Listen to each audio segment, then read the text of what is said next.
Welcome, everybody. Good day, good afternoon, or good evening, everyone.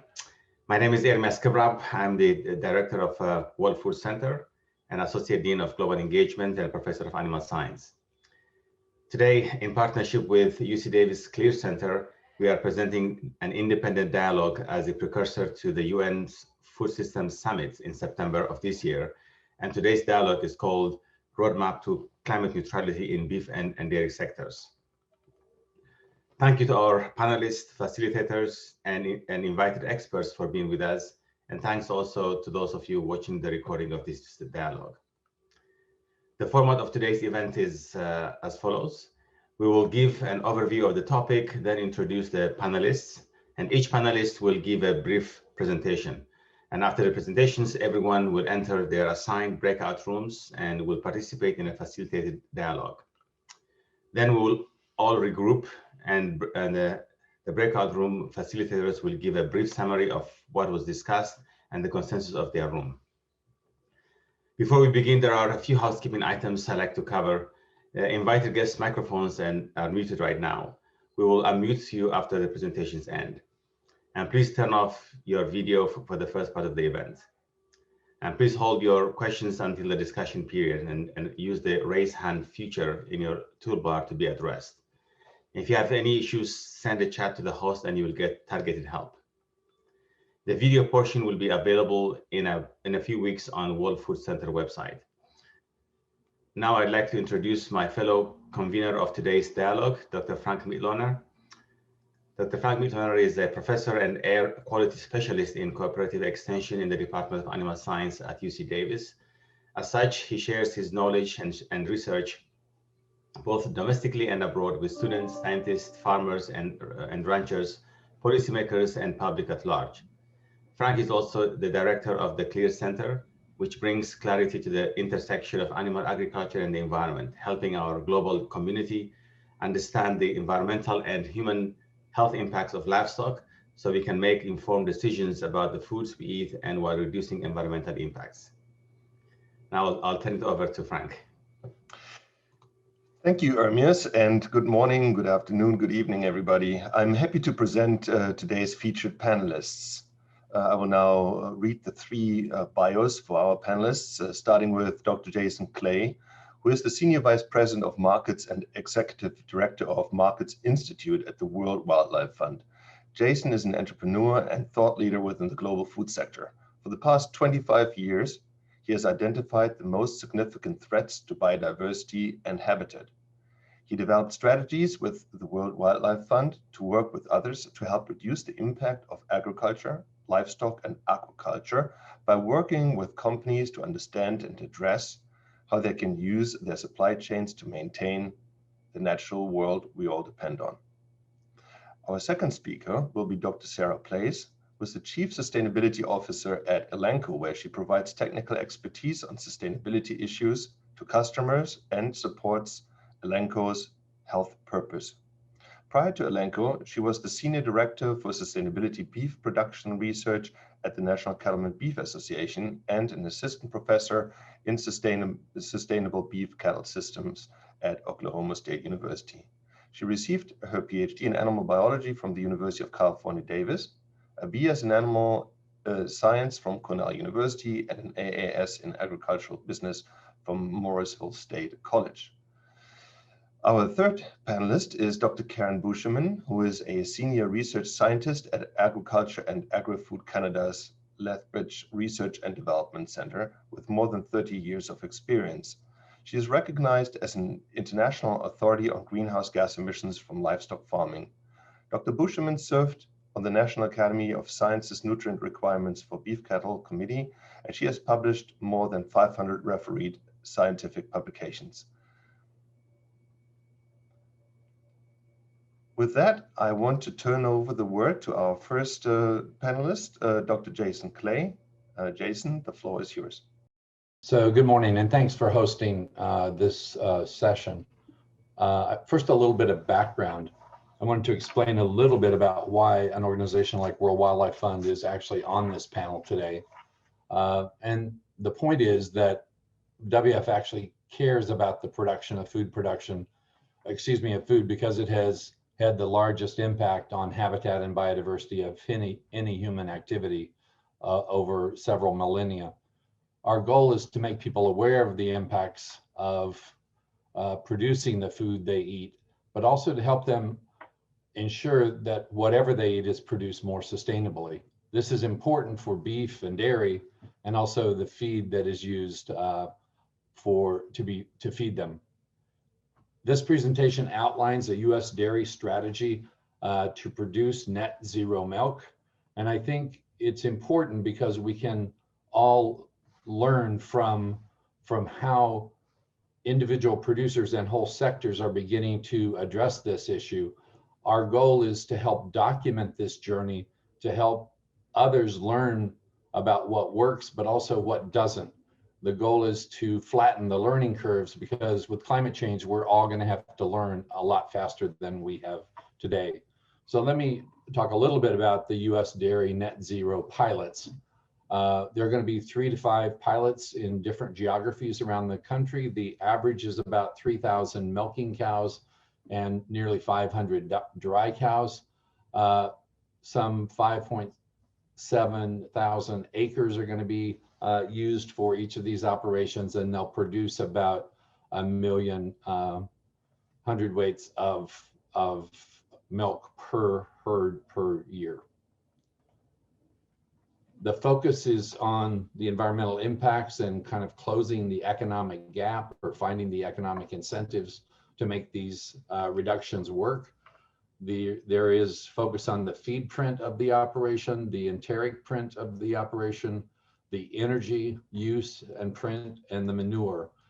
The feed, enteric, and manure impacts are the largest and are the ones that a lot of the emphasis is going to focus on, but no single strategy is being used. They're using about 15 or 16 different strategies that are named, and a number of others. So there is no silver bullet here. The idea is to look at what the baseline for dairy of this type of operation is, and that's where in the column you can see the largest sources of greenhouse gas emissions in pounds per gallon, coming from cow care and efficiency, the enteric print, the manure handling, the feed production, and the renewable energy. This is just a schematic showing where the major impacts are, with the enteric emissions being highest, the manure next, and the feed third, or it depends on your feed sources as to how that works out, with energy being a little bit less. As I mentioned, there's a lot of different strategies being pursued to reduce, to make it more sustainable and produce less greenhouse gas emissions with 1,000 cuts, I think is the way to think about it. The enteric has the largest, in this particular model, the largest source of emissions, followed by manure, and then feed, with renewable energy or energy on farm much lower. But the enteric footprint and the manure handling and the renewable energy are still going to have impacts even with the strategies being pursued in this model. And where the greenhouse gas emissions savings come from are the reduction of greenhouse gases in those areas, but actually having positive greenhouse gas impacts through the feed work, through greenhouse gas benefits from renewable natural gas from manure and substrates, and then selling substrates like liquid ammonia, NP and K, into markets that for greenhouse gas positive inputs, as in this bottom line, community substrates. The economic impacts are calculated per hundredweight and then per total strategy. And what we find is that most of the income coming from these changes are coming from manure management first, dairy farm innovation second, and energy generation and use third. And that comes to, with this particular model, with this number of cows, about 1.9 million dollars per year. Happy to send anybody a copy of the case study or a link to it if you're interested. So what we're seeing is that there are a number of current strategies, and for some producers, actually new strategies around manure management and biogas digesters, also around feed supplements to reduce enteric emissions, around feed from regenerative ag versus from conventional ag production, using practices that reduce greenhouse gas emissions from input use, et cetera. And then tapping into California's low carbon fuel standard and US government programs and grants from the EPA and USDA. I think the future strategies that are going to be helpful for the industry are long-term contracts that are linked to,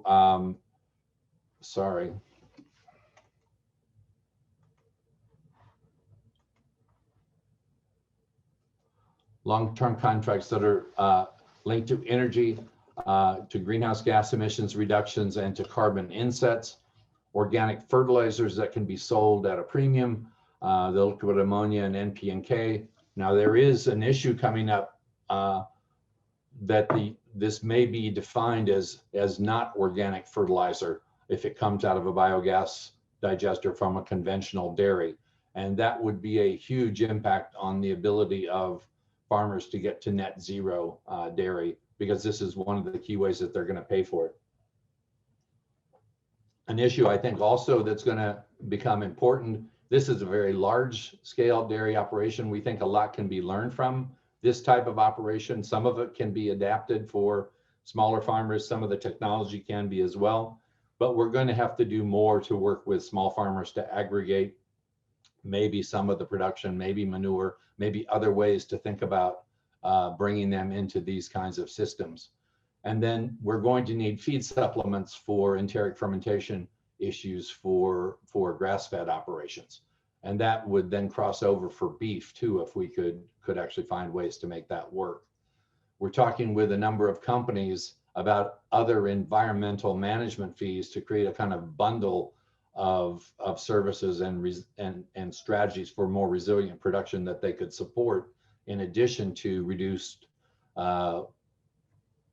avoided or sequestered carbon. Also things like water quality and stream flow throughout the year, habitat, biodiversity, et cetera. We think it would be a mistake to put all of this just on carbon emissions reductions, or especially on soil carbon. We don't think that the science is quite there yet. We're not sure about the permanence or about the durability, especially during periods of drought. And then there is a role for public and private partnerships, bringing in rural areas waste from cities and towns into the biogas digesters could create a whole other different level of production of materials, and especially nutrient cycling, which is going to be the most valuable thing that comes out of this. So there's no silver bullet here. It's going to require multiple strategies to reduce greenhouse gas emissions from milk to accommodate different geographies and scales of production, not just in the US, but everywhere. And most emissions today are actually coming from the poorer performing producers, not the better ones. And global averages shape dairy's reputation and are heavily influenced by companies like India. So at the very least, I would say there's a problem with averages. We don't solve problems by averages. We solve problems by understanding where the key impacts are and what the incentives are to reduce them. And we need to dig into each of these situations to figure it out. But simply improving North America and Europe in the global context is not going to solve the dairy problem. We've got to deal with other producers.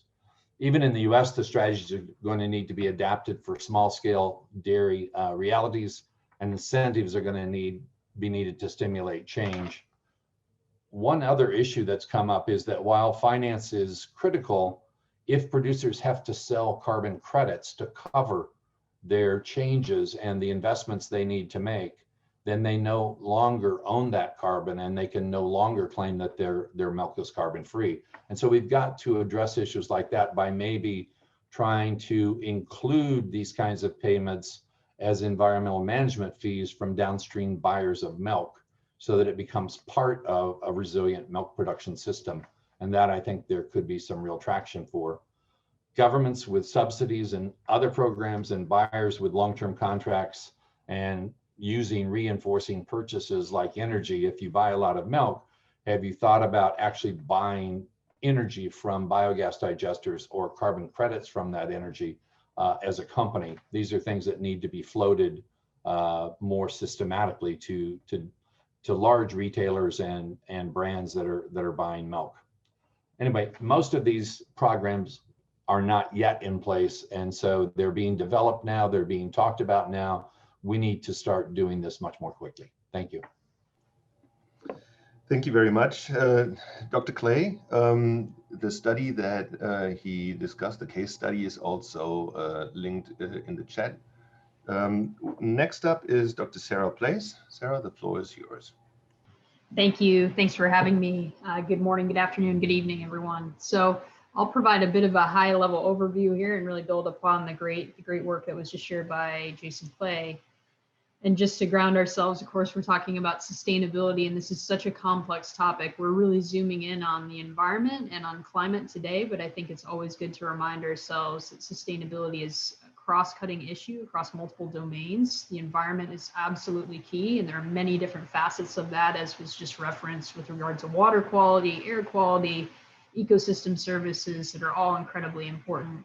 But we also have to think about the economics, both the affordability of food and producer economic viability, which I think is absolutely key and what was just touched upon, and those social issues, right? Everything from animal use to nutritional quality. So I just put this up here as a reminder that as we go through this, sometimes there are those positive synergies where we can have win-wins across domains, and sometimes we get situations where we can have trade-offs, real trade-offs. And so we just need to recognize that sometimes we can't have our cake and eat it too. And I think that's where we get into some of these discussions later today about policy and other incentives to try to overcome some of those trade-offs. But just to ground ourselves, when we think about emissions from a global perspective, and I think the comments about averages and the hazards of those that was just made is really important, but it's also good to just ground ourselves in what is the global picture for cattle, right? As we talk about cattle and trying to achieve climate neutrality. So right now, if we look at the latest data available from the UNFAO, we'd say beef is around 6% of global emissions and dairy around 3%, and that's inclusive of all facets of the life cycle of production. And these pie charts that are over to the right-hand side of the slide are just showing us where those emissions are coming from. And these profiles of emissions will definitely change depending on where we are in the world, right? If we look at this globally, we'll see land use change being a very important component of the emission profile of beef, of cattle meat. If we were to go to some place like the United States, it would play a much more minor role or non-existent role. And we're more concerned about the loss of pasture, actually, rather than the pasture expansion and the loss of rangelands. But main takeaway here is that even at the global level, what really dominates is enteric methane for both species and methane emissions in general, right? And it's important as we talk about how we're going to achieve a climate neutral cattle production system. The other thing, digging a little deeper into this question of why averages and why we need to think about this differently depending on where we are in the world is important, is looking at the trends over time, even with just cattle stocks, right? So what I have on the slide here is global cattle stocks just from 1961 to 2019. This is just data from UNFAO stat. And we're looking at essentially developed versus non-developed countries. And we see a different story there, right? So really across the board in our developed countries, we've seen a decline in cattle or a stable cattle herd, whether we're talking about non-dairy, of course, beef, but other purposes, draft, for example, in developing countries, and dairy cattle. In developing countries, we've seen herd expansion, right? So this is important as we have these discussions about climate neutrality, about reducing greenhouse gas emissions, is the picture can look different depending on where we are. And the reality, again, back to those services that are being provided by the cattle industry, obviously expansion is happening in certain locations to meet increased demand, right? And so we have to balance all those different facets when we're talking about this as we go forward. On the positive side of things, we have seen across the board from a global perspective, the emission intensity or the direct greenhouse gas emissions that come from beef and milk production decline over time. So that's what's on the right-hand side of the screen, that panel. So we can again see from 1961 to 2017, a decline in both.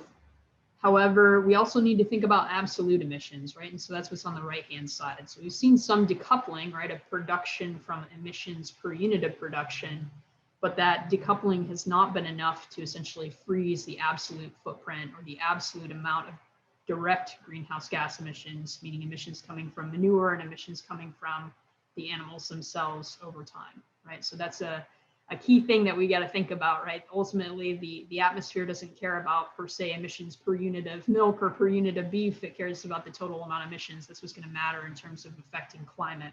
So we always had to keep those things in mind.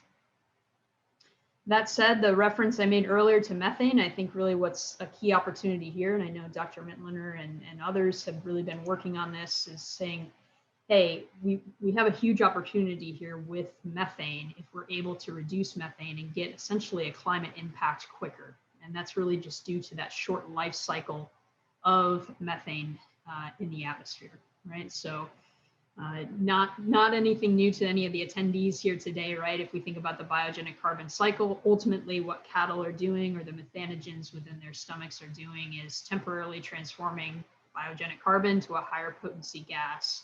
And so in the framework of addressing climate change and trying to keep our temperatures within 1.5 or 2 degrees Celsius compared to pre-industrial times, we really had to think about that total amount of emissions that are coming from the industry, and can we hold methane either steady or decrease methane and essentially contribute to, hopefully, the reductions of methane emissions within the atmosphere, right? Which is the ultimate goal here.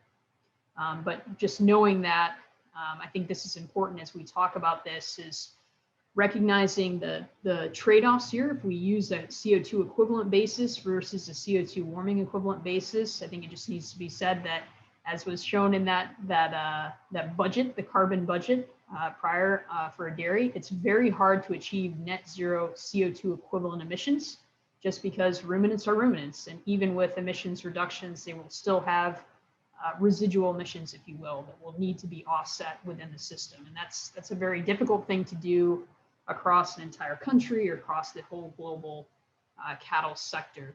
So another way to think about this is using different metrics such as CO2 warming equivalents if our goal is truly around temperature change, which is of course what the Paris Climate Accord is all about.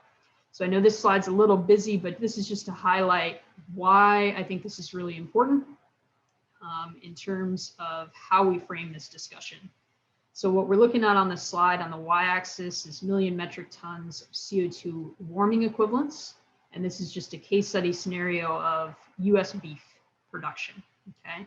So the emissions from 2010 to 2019 essentially are the real emissions from the US EPA inventory, with an estimate there of all the other life cycle emissions that don't get counted for in the EPA inventory. So that would include everything from feed production, right, in terms of emissions from nitrous oxide from soils to all the tractors, trucks, everything else in the system. Hopefully that makes sense. And what we're looking at is going forward, what would it take to achieve a zero CO2 warming equivalent future for the US beef cattle industry? And so these different things that are called out on the slide here are just one example of what would be required in terms of emissions reductions to get to this future that by 2050, we actually can take this to a negative CO2 warming equivalence future, which is what we need to get to, right? And hopefully the sooner the better in this situation to keep the sector not contributing to additional warming. So I just really called out, the overall reduction would be a 23% reduction in enteric methane for the whole industry, right? So this is back to the absolute reductions requirements by 2050 relative to 2020, which is actually quite a steep reduction. And this was brought up earlier, right, with the grazing dairies. And I think is what's one of those key innovations we need is, if we look at the US beef industry specifically, 85% of the total methane emissions are actually coming from grazing cattle, from extensive cattle. And so we need solutions to reduce methane, but we also need solutions that can be delivered to those animals in a cost-effective manner or a way that can be tracked and incentivized. So again, I just put this up here as a different pathway, a different view of how we achieve some of these climate reductions. I think what's important though is regardless if we define net zero as net zero CO2 emissions or net zero CO2 warming equivalent emissions, we need to reduce absolute emissions from the cattle industry. And that's something that actually hasn't necessarily been done in the last few decades. So regardless, we need an acceleration and innovation in a new direction. So I'll just wrap up by saying again, sustainability itself, very complex. I think we need to put this climate discussion within a broader context of all the other aspects of a sustainable food system that are important to us. I didn't touch on it too much, but I also think it's important to not fall into the false dichotomy of plant versus animal ag. Rather, it's how they work together. And I think the concept of nutrient cycling and the circularity within animal agriculture needs to be re-emphasized. We need to strengthen those loops of nutrients where we can. And ultimately, I think livestock played a really important role with regard to food security, with regard to human flourishing in general. And of course, I work for Elanco, an animal health company. I think that's also the key thing, is to highlight there are win-wins when it comes to animal health and welfare, where we can improve those outcomes for animals and improve their productivity and therefore reduce environmental impacts as well, right? In addition to that just being the right thing to do. So with that, thank you very much for your attention, and happy to turn it over to the next presenter. Thank you very much, Sarah. Our final presentation is from Dr. Karen Busheman. Karen, the floor is yours. Good morning, good afternoon, good evening. Thank you very much for the invitation to be part of this meeting this morning. It's very interesting to see how this is all coming together. I've been asked to talk a little bit about enteric methane emissions and potential for mitigation and how that might help achieve climate neutral beef and dairy. So I just wanted to begin by saying I'm a research scientist, and my colleagues and I have been conducting research related to methane mitigation for beef and dairy since the late 1990s. And it's interesting, back in the 90s, when I first started down this lane of this scope of research, I couldn't get a lot of interest from industry, from consumers, from anybody. Even the government was looking at me, why are you working in this area?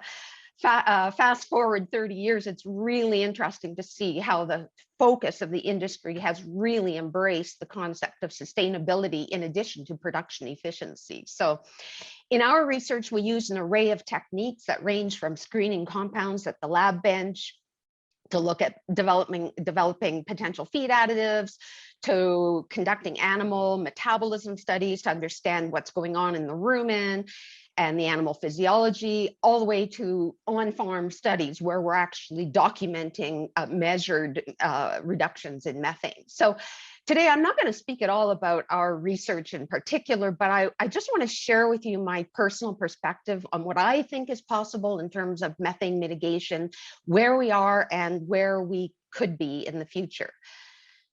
So I just wanted to start with the question at hand. Can the US beef and dairy sector be made climate neutral, and what is the role in enteric methane? So I just started by putting this pie chart on the screen. This is data based on a life cycle assessment that was published some years ago by Toma et al. Now, these actual percentages in the pie chart are going to vary depending on the production system, but this is just a general concept for the US dairy industry. What I wanted to show was from cradle to retail and consumer use for the US dairy industry, enteric methane emissions are about a quarter of the emissions.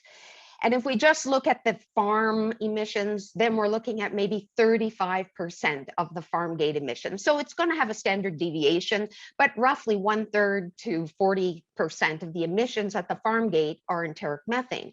So reducing enteric methane can have a fairly substantial impact on the total carbon footprint of milk production. But the point I want to make is that it's only part of the solution. If we were to reduce enteric methane by 50%, you can see in this chart, we would reduce the total CO2 emissions per kilogram of milk by about 13% across the supply chain, and maybe 17, 20% at the farm gate. So yes, reducing enteric methane is going to be critical, but it in itself is not going to be enough to reach carbon neutrality. And I'm really happy to see Jason and Sarah's presentation that also made that point. Beef production is an interesting challenge. This is a life cycle assessment to the farm gate that we conducted for beef production in Canada. Beef production in Canada is very similar to beef production in the US. What I wanted to demonstrate here was the contribution of enteric methane is larger than for dairy. Now, here we don't consider land use change, but enteric methane is a large part of the life cycle assessment to the farm gate. But the challenge here is when we look at the entire production system, most of that enteric methane is actually coming from the beef cow herds. So yes, we can add feed additives at the feedlot, but using feed additives is very challenging for beef cow herds. So we have a challenge of high enteric methane emissions because animals are grazing. So how do you tackle that issue of grazing animals? We have the use of high forage diets. We often are feeding byproducts and low quality feeds, but we actually don't want to change that because that is the unique niche of beef cattle. So they're not competing with human edible food, but as a consequence, we have high emissions. And we also have those beef cattle grazing pastures that are maintaining those pastures that have sequestered or stored carbon. And so we don't want to switch the production cycle to feeding a lot of grain because we recognize the value of that pasture system. So beef cattle are really going to be a challenge for reducing enteric methane emissions. The next point I want to make is when we talk about reducing enteric methane emissions, we have to think about what is it that we want to focus on.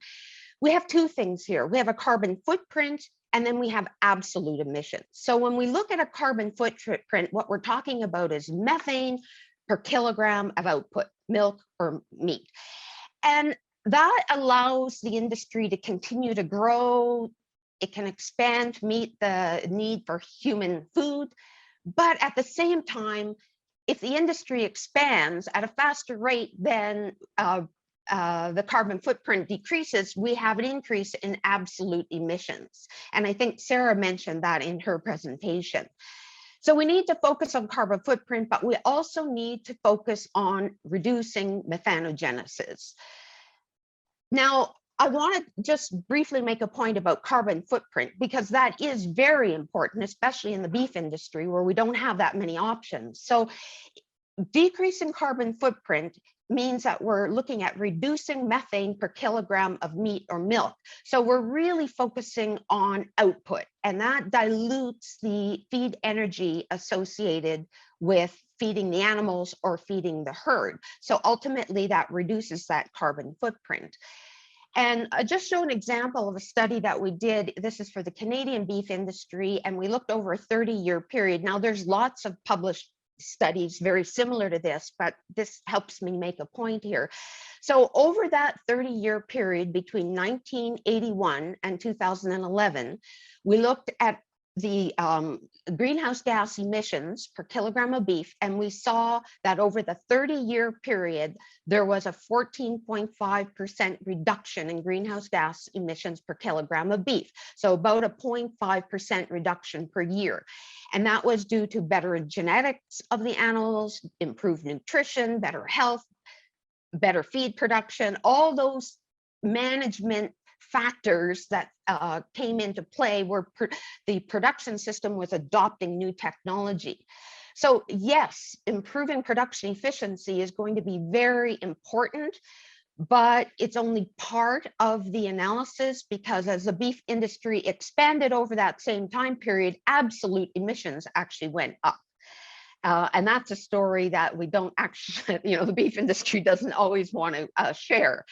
We are more efficient today than we were 30 years ago, but emissions may also be higher. So the point then is that increased animal production and improved efficiency is very important. I don't want to downplay that, but it is not enough to reach the goal of climate neutrality. So we really need to look for direct ways of inhibiting rumen methanogenesis to reduce absolute emissions. So what are the interventions possible? Can those interventions get those large reductions in enteric methane that we need? What's the consequences for the animal if you reduce enteric methane emissions? What happens to animal performance? And what about cost for that?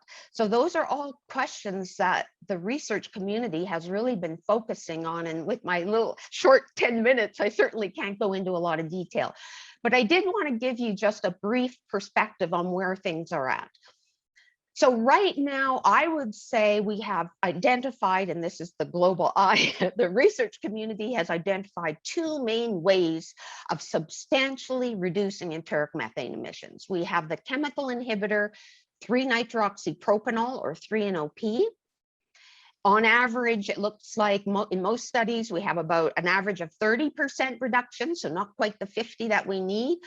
But there are reductions of 20 to 80% depending upon the dose and the diet, etc. The other technology is Asparagopsis taxiformis, which is a red tropical seaweed, where we're seeing very substantial reductions in methane emissions. However, it's very early days because there's fairly limited publications. But the point is neither of those compounds is available for producers today. So this is still future. Just a brief overview of 3-NOP. I think this is really exciting. It's a feed additive, but it needs to be added to a total mixed diet in its current form. So once again, it's not something that's going to be easily adopted by grazing producers that are using grazing strategies. It's manufactured by DSM Nutritional Products. And 3-NOP inhibits methanogenesis in the rumen. So there's a number of studies now published in the refereed scientific literature. And on average, the reduction in methane, absolute reduction in methane is about 30%. And as I mentioned, there is a standard deviation associated with that reduction. And in general, what we're seeing is no production responses in most studies. In most dairy studies. In beef, I think the jury is still out. There are a number of studies now that have shown potentially improved feed conversion efficiency in beef cattle production, but that needs to be confirmed in further work. The studies to date would indicate low safety risk for that product, and consequently, it is undergoing regulatory approval in various countries, including the US and Canada. In the EU, because of the way the regulatory authorities have changed the rules, there's now a category for environmental feed additives. The company I know is expecting approval for that product very soon. The approvals may take longer in North America. And the big thing here is we don't know the retail cost. I just wanted to mention that we've done a lot of work with this product. We just finished a 2-year study where we are measuring methane emissions at the farm level. This is a commercial feedlot where we are measuring methane and looking at how that feed additive could be incorporated into conventional diets, in backgrounding, corn finishing, barley finishing diets. And we're seeing essentially at the commercial level, very much what we're seeing at the research level, reductions in methane and small improvements in gain to feed ratio. Asparagopsis taxiformis, as I mentioned, it's a red tropical seaweed, so it's not native to North America, but it can be grown up in tanks and dried and extracted. Here, the active component is bromoform. Bromoform is a halogen like chloroform, for example. For me, I'm not sure what the future holds for Asparagopsis because bromoform is a potentially safety risk. In the US, for example, it's classified as a group B2 probable human carcinogen. So it's going to be very important to assure that there's no residues of bromoform detected in meat and milk if we're using that as a feed additive. So far, it looks like there are minimal residues in meat and milk, although there is a more recent study that does show in some samples some bromoform. So I think this is a more upstream feed additive that there's still a lot of work that needs to be done in terms of safety, and also the greenhouse gases associated with just producing, harvesting, drying, shipping. That's going to offset some of the methane reduction. And it's going to be very difficult and expensive to produce it, although there is a lot of enthusiasm in the industry for this product. So time will tell. So here, I just want to give a very brief overview of some of the other strategies that are available now. I talked about the upstream strategies, but right now, improved animal management, as I mentioned, is very important for reducing the footprint. Breeding for improved feed efficiency. If animals consume less feed, that has a domino effect in terms of less feed having to be grown or shipped. So that's very important. Health, nutrition, fertility of animals. All those factors reduce intensity of methane production. Feed and management, lipids, we've identified feeding lipids at 2 to 4% of the diet can reduce methane emissions. Very effective. However, I wonder about the potential for adoption, because in a lot of cases, we're already feeding lipids in diets where it makes sense, and lipids can be costly. Forages, there's a lot of work that can be done here, improving digestibility, incorporating legumes over grasses, the use of tannin-containing forages, high starch forages, replacing grasses, high sugar grasses.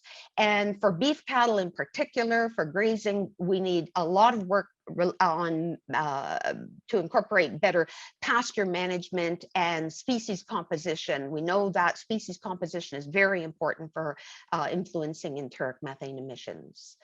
In terms of rumen manipulation, we have ionophores, which have a small effect in reducing enteric methane, but once again, ionophores are already adopted, so I don't see that as having a lot of future potential. There's interest in nitrate. We've done a lot of work on nitrate. It's electron acceptor, so it competes with methane formation in the rumen. This is very effective. However, there's some real problems here at the farm level because of the potential for toxicity and the safety risks. So I don't see that really going too far. Essential oils, I put these in bold because I think this is a really emerging strategy.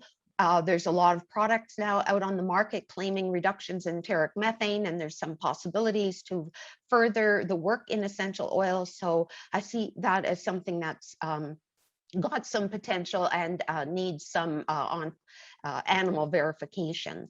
And finally, tannin extracts. I think this is overlooked. We know that tannin-containing forages can be effective. However, there's limited tannin-containing forages in some geographical areas.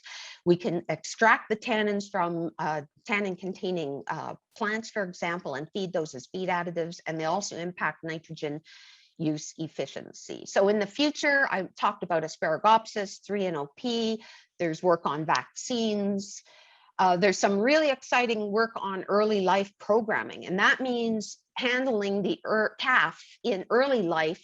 For example, dosing the calf with 3-NOP and looking at long-term effects on reducing enteric methane emissions. Animal breeding for low methane emissions. In New Zealand, for example, they're already doing that for sheep. Challenging again for beef production because it's very hard to get a methane phenotype on a beef animal. There's work to look at converting methane to CO2 at the nostril. I'm not sure where that feature holds. And then other microbial strategies. So the point here is that none of these strategies are going to alone reduce methane to that 50% level that we're looking for. But I think the point is that we can combine those strategies. We have to look at the potential of combining individual strategies that are additive, that have different modes of action. And we can't focus on this silver bullet approach. We need to look at just low and moderate reductions when added together to give us that large reduction that we're looking for. So in terms of the way forward, I think methane mitigation is obviously part of it, the solution to achieving carbon neutrality. But we need to focus on intensity and reducing methanogenesis, because reducing methanogenesis is going to be important as we move forward.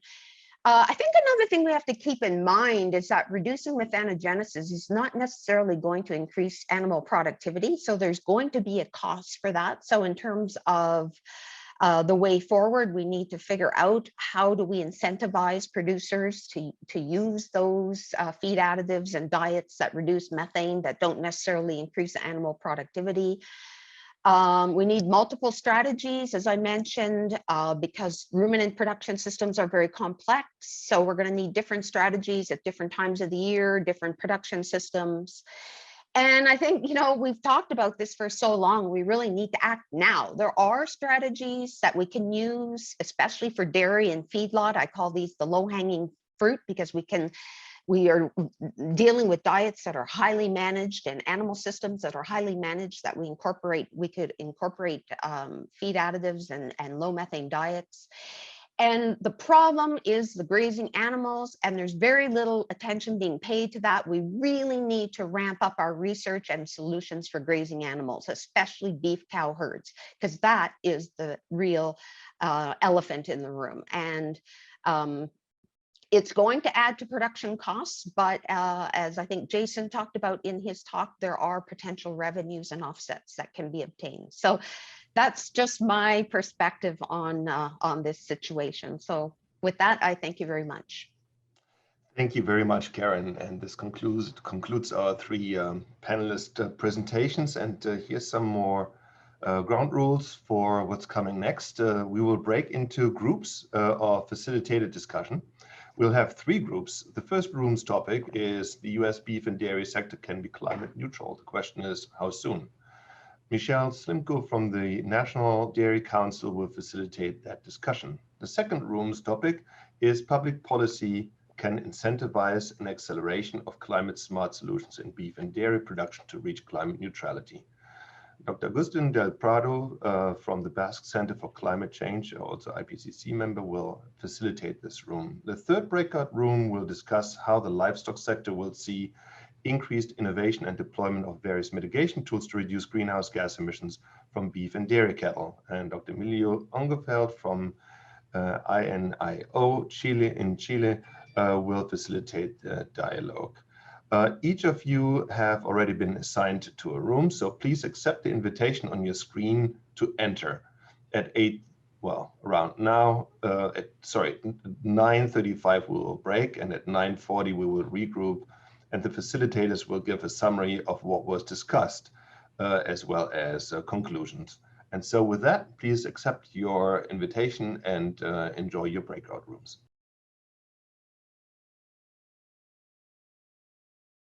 Thanks for the quick introduction. I'm Michelle from National Dairy Council and the SVP for Nutrition and Environmental Research. Such a pleasure to be here today. I will be your facilitator.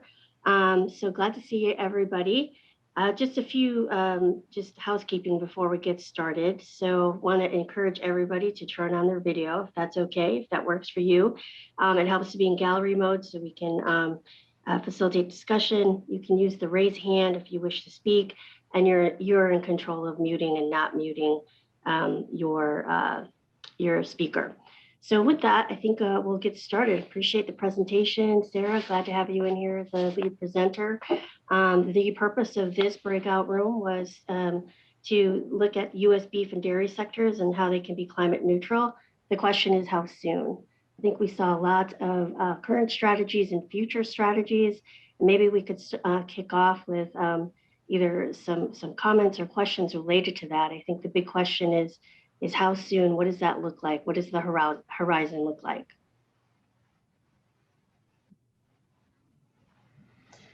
Maybe I can say one word to that.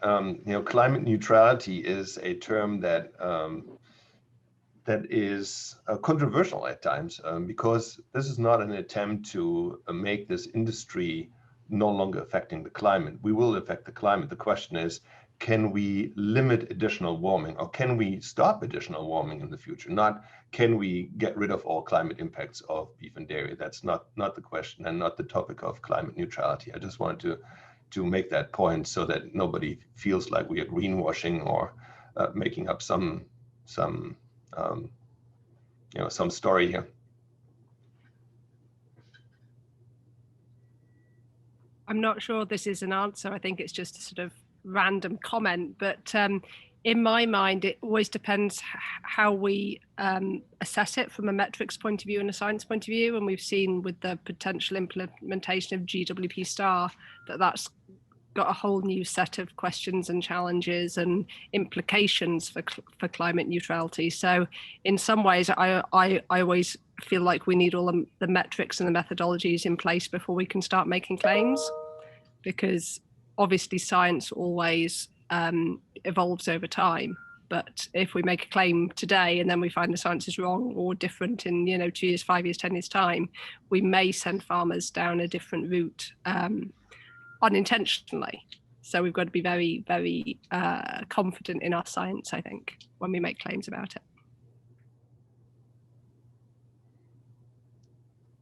Yeah, I guess I'd just say from an industry perspective, I think the reality of all of this is there's a few different buckets of things that need to happen or how quick it could happen, regardless if we define it as CO2 equivalents or CO2 warming equivalents or whatever, a total radiative forcing from the industry, however we define this in the future, right? So we know we're going to need emissions reductions, whatever pathway we take. So I think that's the key thing in some of those gaps that were identified by the other presenters, right? The big deal is, what are we going to do to lower emissions from grazing cattle? And I think that is a gap in terms of product solutions. So whether it's we have to think about how do we deliver additives and minerals or whatever else what we're delivering to grazing cattle, or a bolus form of delivery of inhibitors, things like that, I think are the practical, tangible product solutions that we need, along with all the other great solutions that Karen identified, right? Whether it's selective breeding. But then I think there's also the other parts of this that kind of relates to the point that you just made, that we need ways to track these emissions with confidence, whether that's through real empirical measurement or good modeling that everybody agrees upon is a good method to look at this over time. And I think that's going to be really critical as we move to the next phase and try to accelerate this, because as has been highlighted, right? There are going to be win-win reductions, but there are a lot of reductions that we can technically achieve that do not have an economic incentive currently. So we need to create a system that incentivizes market creation, whether it is offsets, or my personal preference is that we move to more of a carbon insetting type model, right? Where truly the supply chain invests back into the supply chain to reduce emissions. But all that will require a good methodology, right? And I think we can look at advancements that have been made, for example, in the beef industry, pretty rapid shifts in beef quality, for example, right? You have a lot more beef in the United States that is a higher quality grades USDA choice and prime now. And that's happened very rapidly because there was a market. And so I think on this environmental issue, we should look to those successful transformations of product attributes in the past and say, what can we learn from that to create systems that incentivize the changes that we want? And I think that's going to determine how quick it's all going to happen. I think that word incentivize is also really key. I'm talking to you from the UK, but having worked in the States as well, I know we have the same problem, that we have some very motivated producers who will do everything they can, who will go to conferences, who will read articles, who will be up on the science. And there's always a proportion, let's say the bottom 25%, who, this is how I've always done it. This is how I'm going to do it. I don't see why I should change. Who's going to pay for it? Et cetera, et cetera, et cetera. So it's almost about incentivizing the bottom 25% to come up to the average or even past that, which in some ways will have a bigger change than incentivizing those who are already doing really good stuff and doing everything they can. So we've got to find some way to communicate with those who aren't interacting at the moment.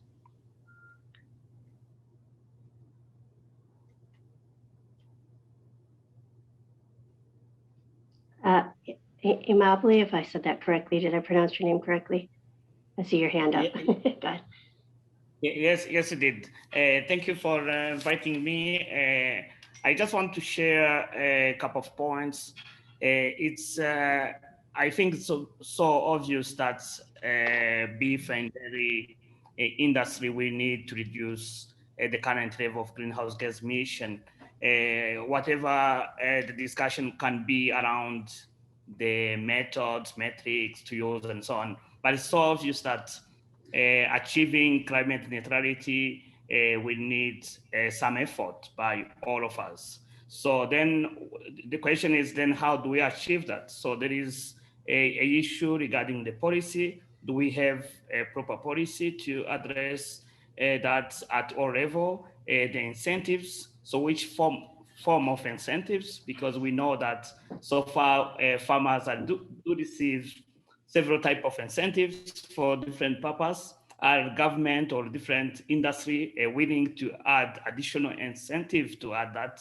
And then on the other hand, we need to think about the consumers, what the consumers want or what they desire, because we see different messaging that are going on every day, and some are quite accurate and scientifically valid, others are just propaganda. And of course, that creates also confusion and add additional pressure to dairy and beef industry. So I think we need a proper communication and really to understand at what level can we achieve. We know that just looking at the presentation we just followed, that achieving the neutrality will be quite difficult in some systems. So then how can we make sure that at least the overall emission from dairy and beef in US or Canada are reduced? So because so far most of our indicators are really showing the efficiency, how we achieve the reduction in emission intensity. But when you look at the overall, you see that farmers are always willing to expand their head because of course we need to agree mitigation has a cost, and that cost is sometimes very expensive for farmers. And we need to figure out how do we find the real market incentive to cover the mitigation cost. I think that is the big piece of the puzzle that's needed. I don't have the answer, unfortunately, but I think it's something that we need to do additional research on that to make sure that the cost of mitigation can be included in actual costs of production with really a clear return on investment that can convince farmers to adopt different practices. I stop here. Thank you for giving me the floor. Over.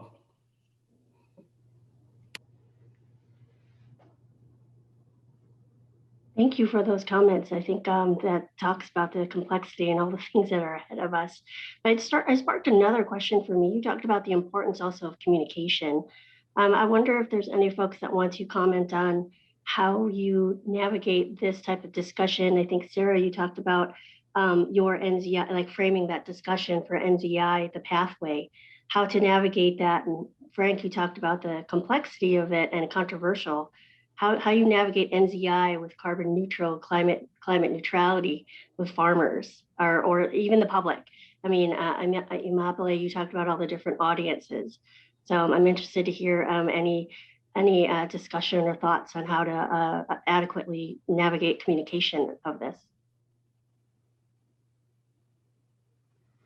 Maybe I'll just say a word. Now the NZI, the Net Zero Initiative, is largely focusing on carbon neutrality. And while carbon neutrality is something that might be achievable for, let's say, the transportation sector or power production and so on, it will be extremely difficult to achieve, to be achieved in the livestock sector, simply because those animals will never stop belching and so on. So there will always be some emissions that cannot just be offset by, let's say, sequestration or so. but it's also not really needed to reach net zero carbon. What is needed is that we have strong enough reductions, particularly of the short-lived climate pollutant methane, that can help us to offset some of the other more long-lived climate pollutants. And so it is difficult to communicate that. And I know this because we do this with the CLEAR Center. Very difficult to communicate, but very important. Because if we reduce methane significantly, then we really have an opportunity to reach a point in time in the future where these industries can no longer add additional warming to our climate. And I think that is what it's all about, and that's what we should focus on. I think too, in the space of communication, there's an opportunity to a bit flip on its head what we as scientists and academic always trend towards, which is more education, but to actually build plans and programs and communication material from the ground up, and not just communication material, but actually involve and co-develop and co-produce these sorts of goals, strategies, allow producers to come to the table, pick from menus, ask for their input on, you know, what do you need help with? What they need help with might not actually be what we have identified as a specific mitigation opportunity. Like I would suggest that perhaps precision grazing, precision herding technology in the grazing system is another incredible opportunity to improve production efficiencies, enhance additional soil carbon sequestration, and, you know, performance and land utilization. Certainly in the beef cattle space industry more broadly. And I'm not sure that we're really always listening or asking maybe what they need help with, and then to allow sort of our scientific knowledge to connect those things to different mitigation opportunities or to different innovations like Sarah was mentioning. So I think that's critical. And I believe that as the producer, the older generation hands their operations down to the younger generation, that it will be an expectation of those individuals. All of them, the majority, I won't say all, the majority have gone to college. They're highly educated. They are engaged in a communication, you know, some sort of communication platform. They want to be involved, and they're going to expect and enjoy and look forward to that kind of engagement. And I'm hopeful that we are underestimating the potential for adoption and innovation if we can truly engage them and have an opportunity to kind of shift that culture. Great. Michael, I see your hand up too. Did you want to respond? Certainly. Thank you very much for the opportunity. And let me just caveat this with the point that I am not a scientist. And so my experience is a much more practical one, having worked for the last 20 years here on the ground with the California dairy sector. And so 2 points, one on the incentives piece of this, and California is probably a model in terms of incentives, because we have, particularly on the manure methane side, grants that are available from the state. We have credit markets, the low carbon fuel standard credit market, as well as the greenhouse gas reduction credit market. And we have incentives for procurement offtake in the form of energy, whether it's electricity or renewable natural gas here in California, that are very significant. I think the practical consideration for those of us on the ground is, and the credits are critically important, irrespective of the grants and the offtake incentives. Credits are critical. And it's very, I think, concerning to hear the point, and it's something we're dealing with. World Wildlife Federation statement during their presentation this morning about not being able to claim zero carbon coming from the dairy, whether it's zero or reduced carbon coming from the dairy. And how we solve for that's going to be very important, because our customers in the dairy sector are ultimately looking for the ability to claim those reductions in their own supply chain. So that's something I think that's absolutely critical that we get resolved in the short term.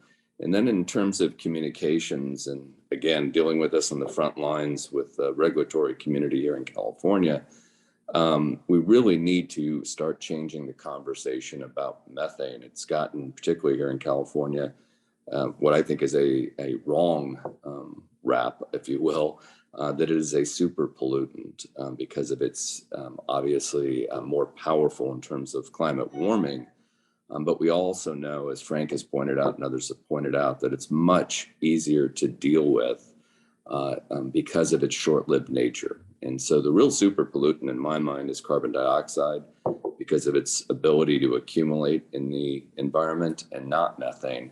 But we really need to change that dialogue if we're going to be successful. Thank you. Thank you for that.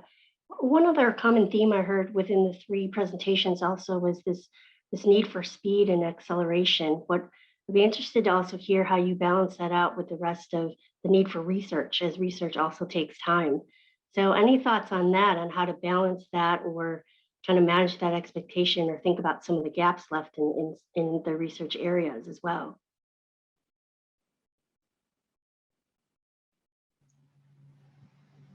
Well, I think as was highlighted by Karen, right? There are things that we know we can do now, right? And so I think there's the acceleration is partially building these structures, as was just referenced, across the board, right? Whether it's making sure that we're clear on what the actual barriers are to producers, and again, building the right reporting framework to essentially have a platform that, as new innovations come in, it can plug into that, right? And so what I mean there is more, again, we don't have any way to track greenhouse gas emissions through supply chains right now, right? That does not exist.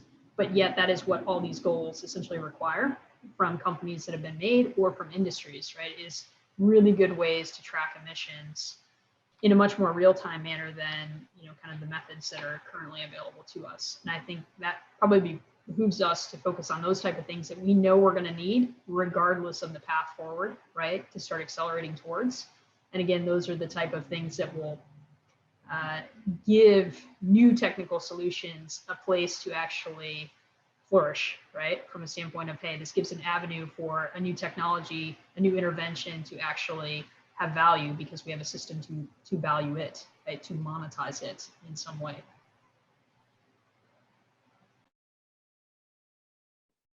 Jude, I see you nodding your head. Did you have any comments, or are you agreeing with Sarah? I'm just totally agreeing. Yeah, absolutely. I mean, much as I think we'd like to get away from the who's going to pay for it thing, I think that's always going to be a consideration, because ultimately, I mean, there does seem to be a slightly odd perception sometimes, and I don't mean among this audience, but particularly from the consumer, that a farm should be there sort of just because the farmer loves it and it's great and we love the animals and the land's healthy and, yada, yada, yada, yada, and not recognizing that it is a business and it has to make money, and any practices that farmers implement have to have some sort of return on them. There are very few farmers across the world who can just go, yeah, I'll put a digester in, or yeah, I'll change this feed stuff that's 4 times the price. So we've got to have that economic balance as well. Frank? Yeah, you asked about whether research can keep up with what we really need. And if you ask me, I have to say I'm very kind of upset that while there is such a need and such a pressure to reduce greenhouse gases, particularly in animal agriculture, there is really no public support, research support that matches that need.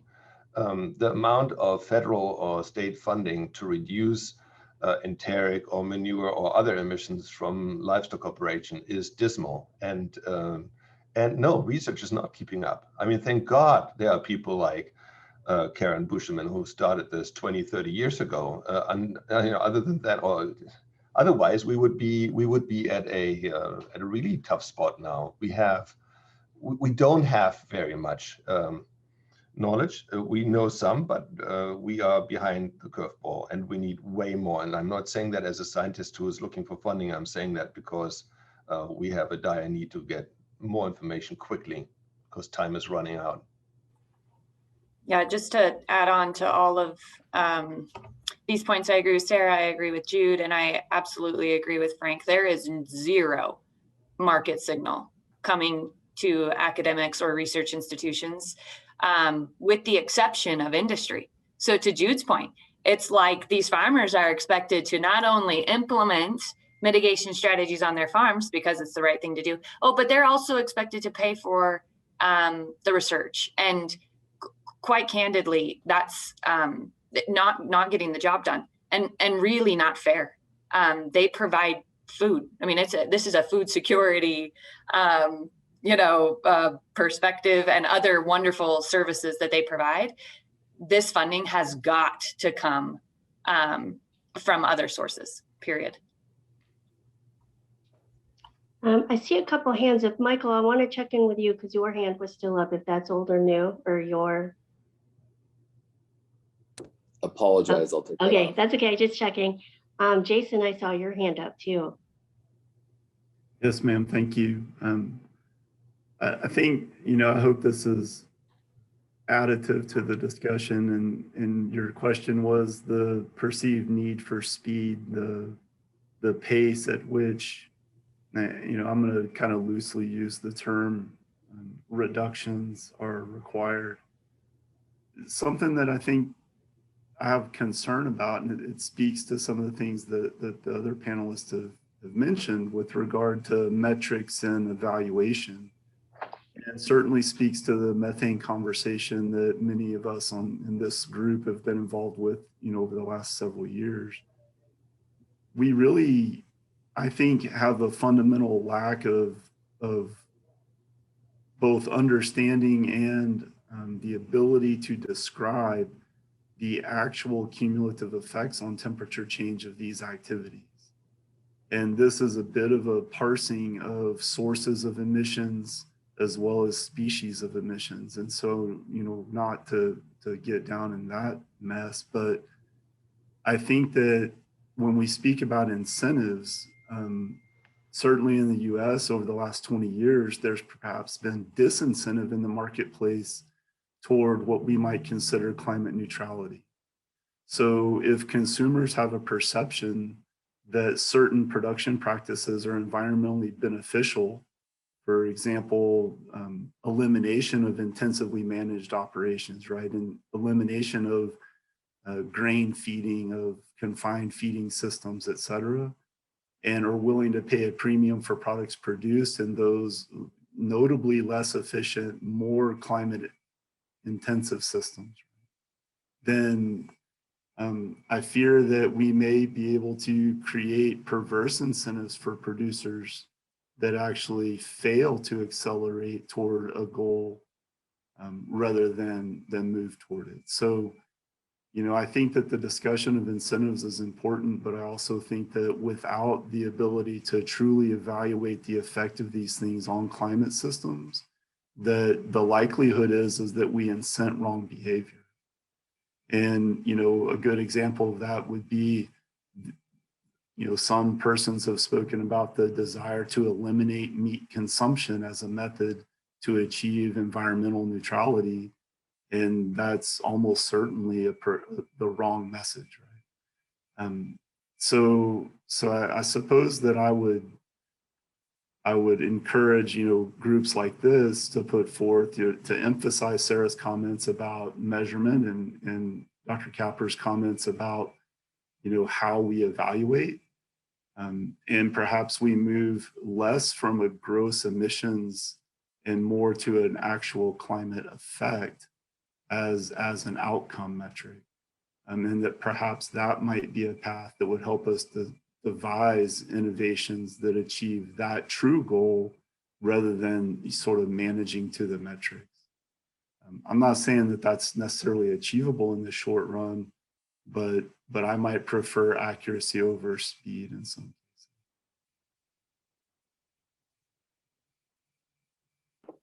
Thank you for that, Jason. I also see a comment from Kim to that. It's a good point. This is very true coming from food companies who have targets as well. Adibe, if I hope I said your name correctly, I see your hand up too. Yes, thank you. I am Adibe from University of São Paulo, Brazil. I would like to make a comment is that the new farmers is the new generation of farmers are very keen on using the smartphones. So if we can, in one way or another, try to talk with these new farmers, these younger farmers, showing that through the cell phones, their smartphone, they can manage the grazing system, manage the animals efficiently, and we can start to have a generation of farmers or livestock producers focus in efficiency. And in non-developed countries where we are increasing the production but not decreasing or maintaining the number of animals. So what we need is to improve the efficiency in the small farmers with the livestock. And the easiest way to have this on small farmers will be, like Karen said, to improve the efficiency on using the pastures, having different plant species in the pastures. That's for the beef, but in the small or non-developing country, dairy cows also graze a lot. They are not on feedlot. So for the non-developed countries or smallholder farmers, I think improving the communication to the younger farmers, the new generation farmers, through the smartphones and improving for the grazing animals, grazing efficiency would be the way. For now, it will take longer to get, but I think we need to start.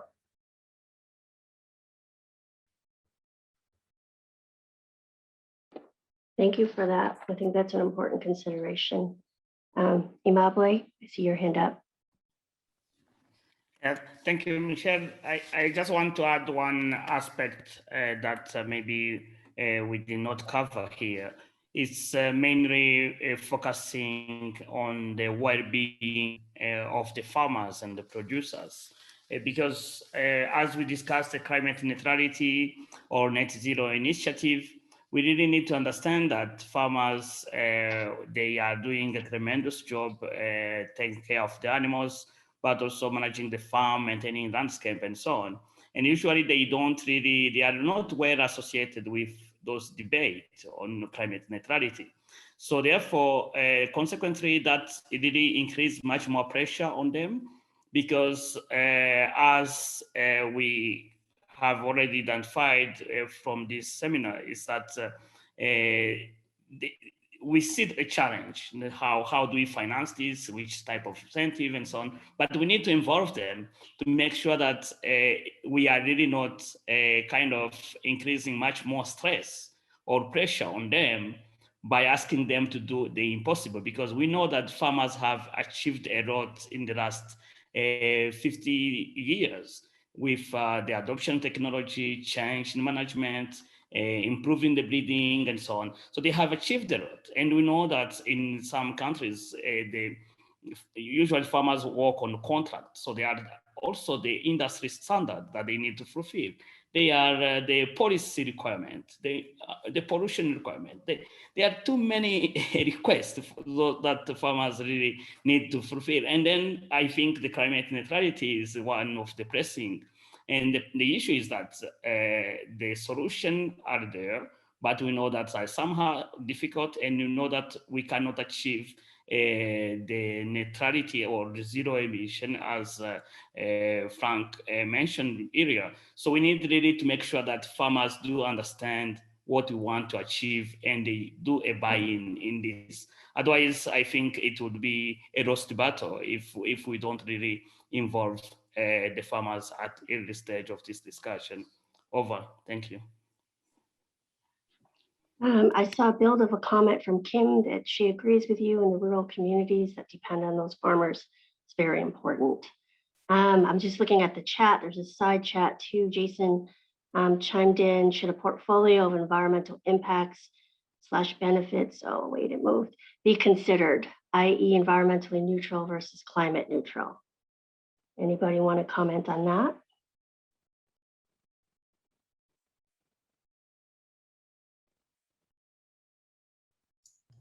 This is Greg from University of Arkansas. I just posted in the chat real quickly about Jason's thought on environmentally neutral.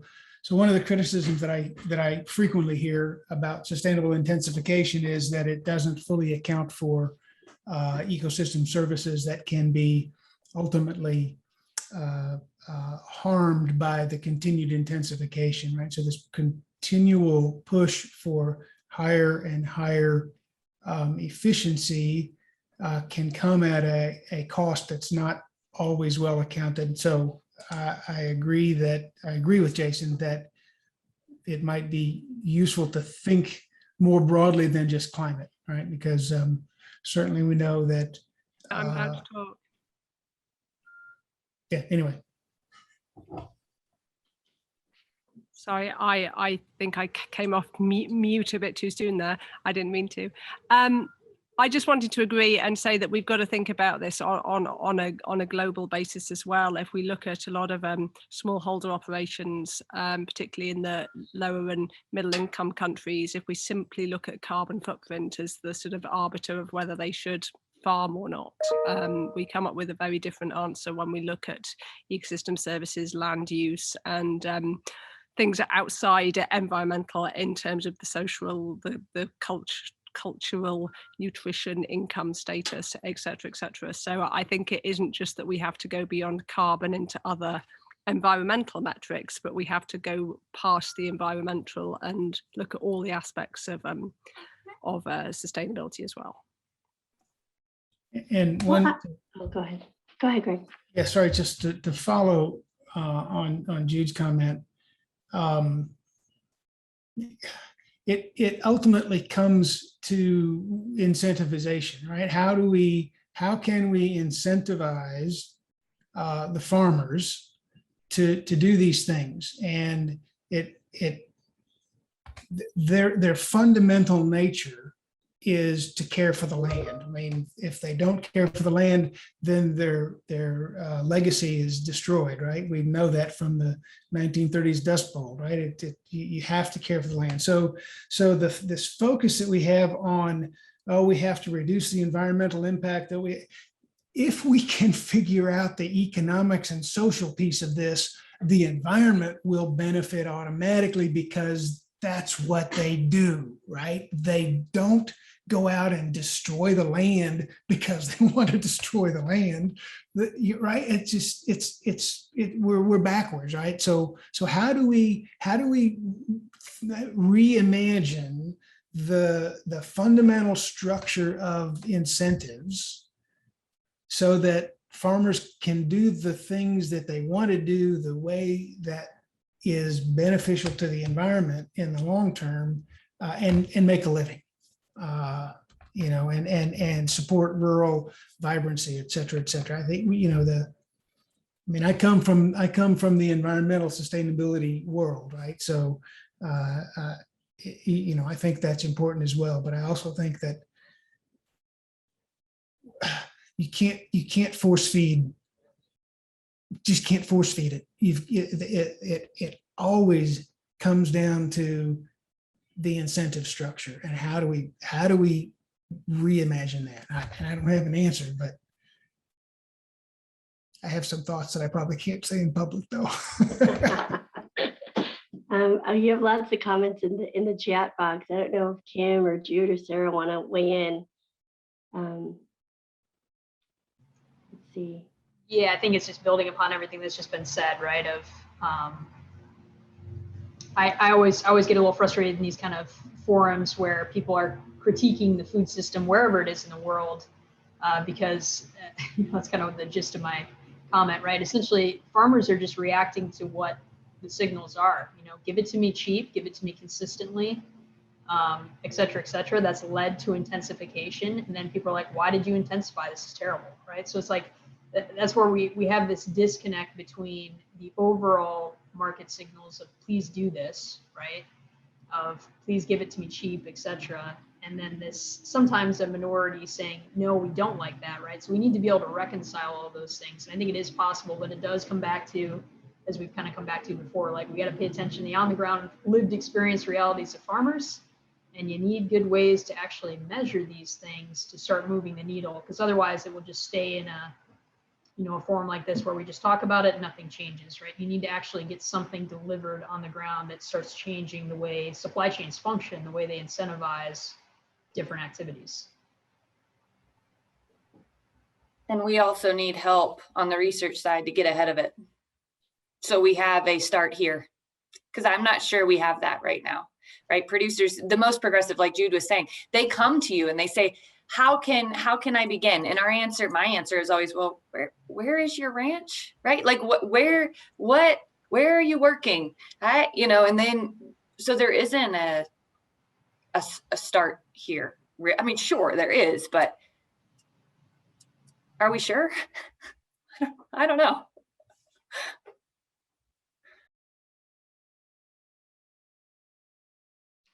Yeah, Greg, I think your comments made me think too about Sarah's slide. Sarah, you have the one with the 3 circles of the complexity, and you have environmental, economic, and social. One of the questions I had too was, and Greg, you just brought it up, the importance of looking at that economic lens as well. Do we think, or maybe this is for Sarah, do you think those 3 areas of sustainability need to be more well developed? Do they talk to each other well? Are we looking at multidisciplines?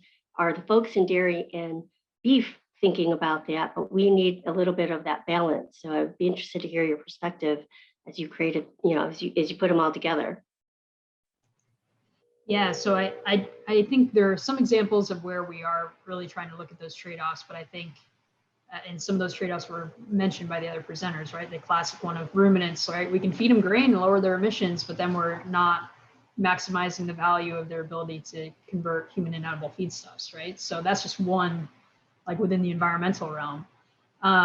No, I think that's a great example of some of this other research that is squarely in the public domain. And the comment that was made earlier, essentially we have increasing public interest in this space, and we do not have an increase in the funds to actually do this really meaningful work, right? So some of it can be achieved through public-private partnerships, and I think there's some good work happening there. In the US, the Foundation for Food and Ag Research is one avenue to try to tackle some of these trade-off questions and some of these bigger issues. But I think there's a lot that we don't, we just don't talk about, frankly, of there are trade-offs, right? And I think that's what's key, is that you have to grapple with them, that sometimes you can't have it all. And so we need to be able to lay that out clearly. And I think that's where sometimes these sustainability discussions, we can easily talk past one another because people are valuing certain aspects of sustainability differently, right? And this whole discussion is not objective. It is chock full of value judgments. And so we just have to be very, very clear about that, right? There is not going to be a single perfect answer. So we do have to just say, we're going to have to settle with being directionally correct and trying to move forward, right? We don't want to, that's the other hazard of talking about all this complexity, is you just are like, throw up your hands and be like, well, what can we even do, right? We do have to start doing something. And we know we have to work on climate change. We know we have to reduce emissions, right? So I don't want to like back to the point of this, like we have to reduce emissions, right? So how can we actually achieve that? We can be focused on that and then be frank with ourselves about all the other trade-offs that exist and say, how do we take that trade-off and turn it into a win-win? Did I do my job? Did we answer the question of how long, how to get to climate neutrality? I think I had a really good discussion on a lot of the key themes for considerations. I just want to bring that back to the original question, how, thinking about how long. Jason, you have your hand up too.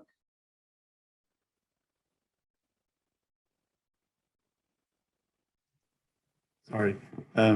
Yeah, I was actually, when I raised my hand earlier, I was trying to be mindful of, and maybe I should say a sentence about that question, since I don't know that we talked about it directly, but I think that the timing of when the beef and dairy value chains can be quote unquote climate neutral does depend on how we choose to assess and measure it. And that depending on that frame of measurement, we could make the argument that it has been climate neutral for some amount of time in the past, or that it could be imminently achievable, in other words, within the next 20 years. Under other frames of measurement, however, we could argue, for example, if we considered only gross emissions and never any internalization or offsetting, then you could argue that it's unachievable. And so I think that really the answer is it could be achievable. It could have already been achieved. It could be imminently achievable, or it could never be achievable. And all of that is dependent upon the frame of measurement. And so the conversation that we had today about evaluating trade-offs, and which to me is a frame of measurement, right? How do we put boundaries around the system, becomes the essential question in determining the timing of neutrality.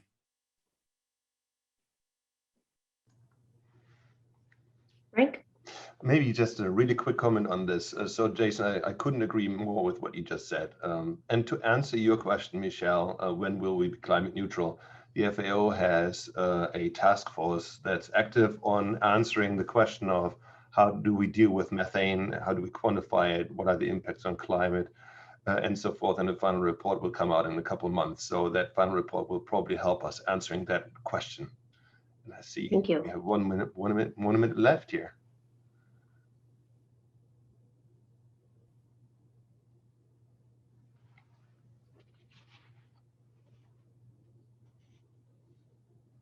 Oh, Michael, you have your hand up. Sorry. Yeah, thank you. Real quickly, since we're running out of time, I think we've had asked that same question here in California with the dairy sector, and since we've seen declining herds here in California, just under 10% since 2008, we're probably already getting close to a point where we are methane neutral. To truly, I think, be climate neutral, we're going to have to reduce methane enough to also mitigate or offset the impacts of the other emissions we create on dairies, carbon dioxide and nitrous oxide. But I think that is something that we hope we can achieve by 2030, and I think that is highly possible. Okay, I think with that, we need to conclude. I got a note that it's to leave the breakout room. But thank you, everybody, for the great conversation. And I think if you got it, you have 83 seconds to leave the breakout room, it says. Thank you, everybody. I really appreciate everybody participating. Thank you. Thank you.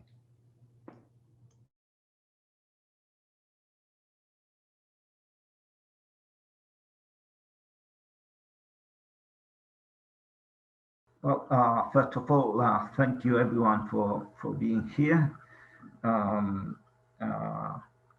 Good morning or good afternoon. And thank you, Karen, for your presentation. It's a very exciting topic. I was thinking in starting with very brief introductions, name, affiliation, and area of research. I'm Emilio Angerfeld. I work at INAA Chile, and I work on rumen metabolism. I don't know if anyone else wants to go ahead, or can you unmute? I'm Tim McAllister with Agriculture and Agri-Food Canada and Lethbridge, and we've been working in the area of mitigation of enteric methane emissions in beef cattle for some time. Latest work we've published is examining biochar and whether it can be used as a approach to lowering methane emissions in ruminants. Okay, I can go next. I'm Dipti Pita, an associate professor from University of Pennsylvania School of Veterinary Medicine. I work on rumen microbes, and my interest is in understanding ruminal methanogenesis. I also try to compare methanogenesis to other ecosystems. We have USDA funded projects that are focused on looking at how the microbiome compares between high and low methane yield phenotypes in dairy cows. And we have also been looking at how the effect of 3-NOP and aspergopsis interferes with ruminal methanogenesis. Yeah, look forward to the discussion. I'm Robert. Oh, sorry, Emilio. Go ahead. Thanks, Emilio. Robert Burns. I'm a distinguished professor at the University of Tennessee, agricultural engineer, and work in the area of manure management and treatment and quantification of gaseous emissions from livestock systems. This is Will Horvath. I'm from UC Davis. I'm chair of the Department of Land, Air, and Water Resources. I'm a soil biogeochemist, and so I've been working on eliminating methane emissions from lagoon storage, and that's with metal coagulation, and then also looking at nitrous oxide and methane emissions during storage, and then the application of processed manure into different products to move off farm.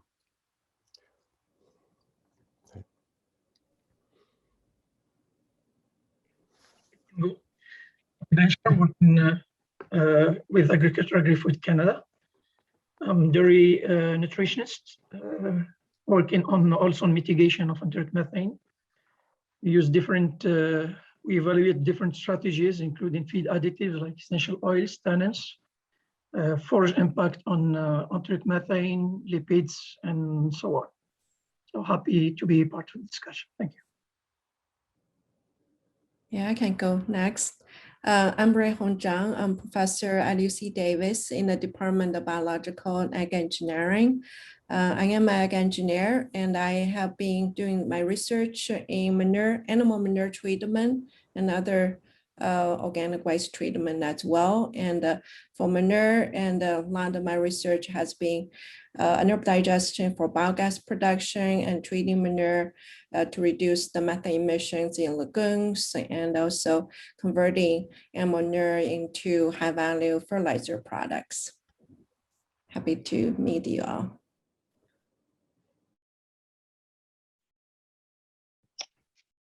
I can go next. The Chief Science Officer at the California Dairy Research Foundation. So we are a funder of a lot of the folks who are on the call today. I'll just stop there because my internet looks unstable.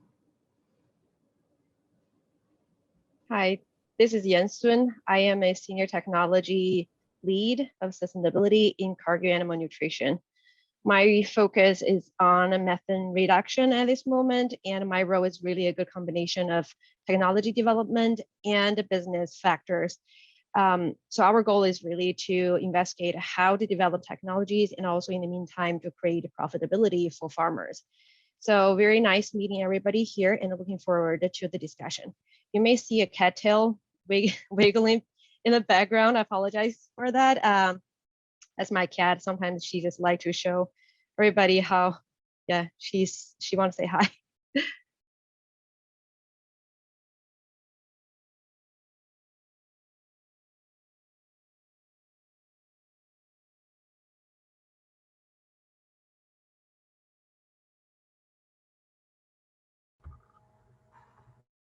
All right, and I guess we all met Karen already.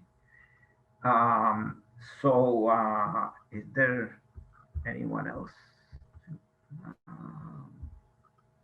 Okay. So let's start the discussion about what's coming in the next years in terms of tools for and strategies for decreasing enteric methane production. I want to start by thanking Karen for her presentation. I don't know if you have any questions, any follow-up questions for Karen or comments.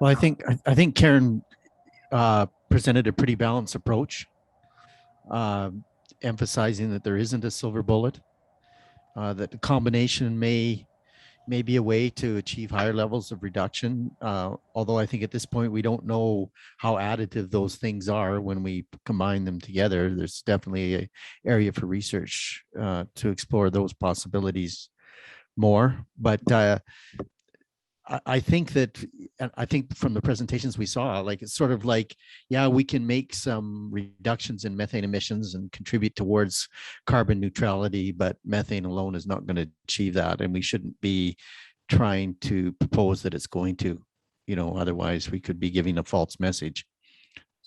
Mm-hmm. I hope that was part of the point that I hope that I was able to convey that. Like, I agree with what you said, Tim. I mean, reducing enteric methane is going to have a large impact, and it's a noble pursuit.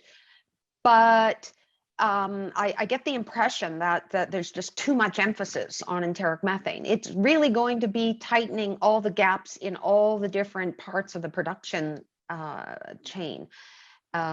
Reducing where we can, and 50% reduction in methane that we often hear about, or 30%, that's going to be a really uphill battle to try and obtain. Yeah.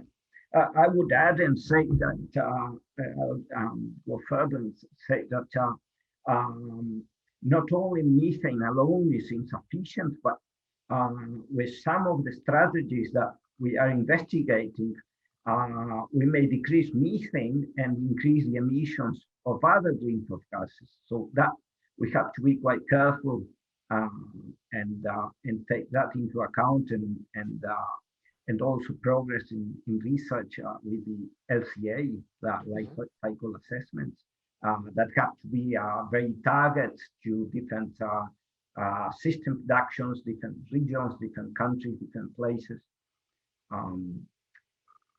So I think that aspect is quite important. Emilio, I would add, if you look at the literature, most of the studies on mitigation of enteric methane emissions, we even didn't look at the effects on manure emissions, especially methane. And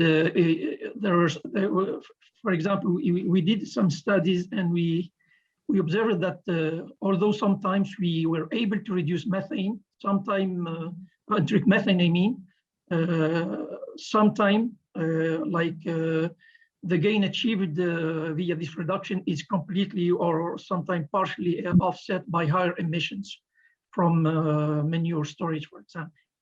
And we saw that with adding lipids, with forage, using different type of forages and so on. So this is very important. So this maybe help to, as Karen said, that even when we focus on just enteric methane, just I mean, look at the animal level. If we focus on just on enteric methane, and manure from animal, it can lead to higher emissions.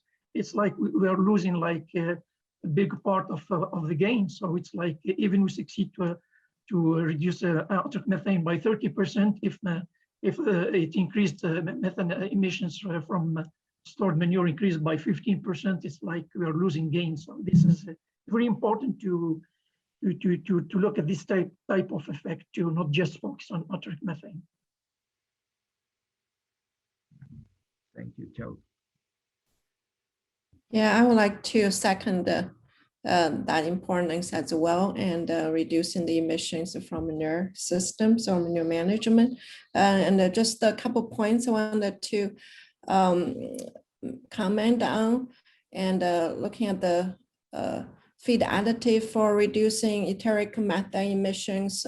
One of those is based on the providing nitrite and into the rumen, suppressing methanogenesis, which is a great approach.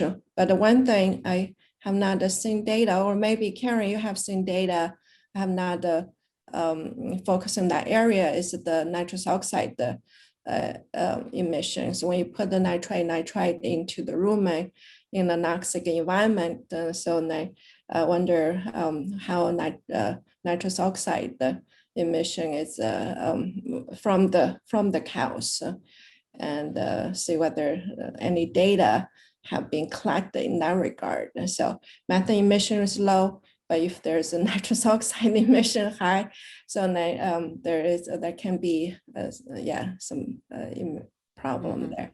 So it'd be good to collect some data if the data not there yet.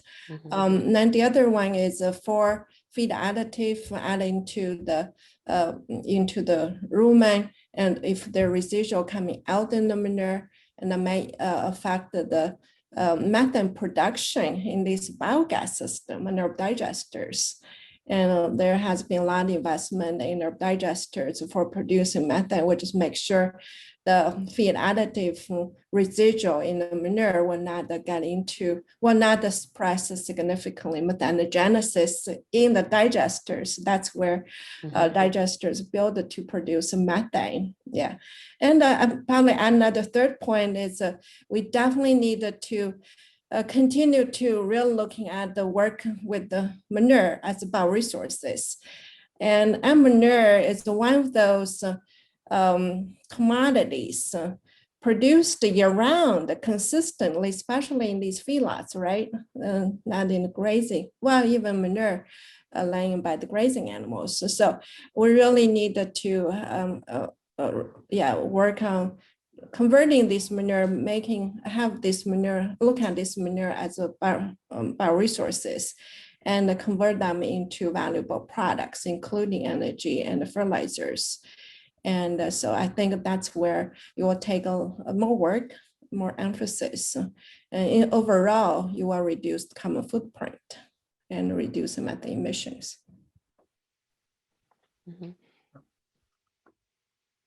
I would agree with that. It was interesting in that World Wildlife presentation by Jason in their model. It seemed to me that the biodigester was a real big part of the total carbon neutrality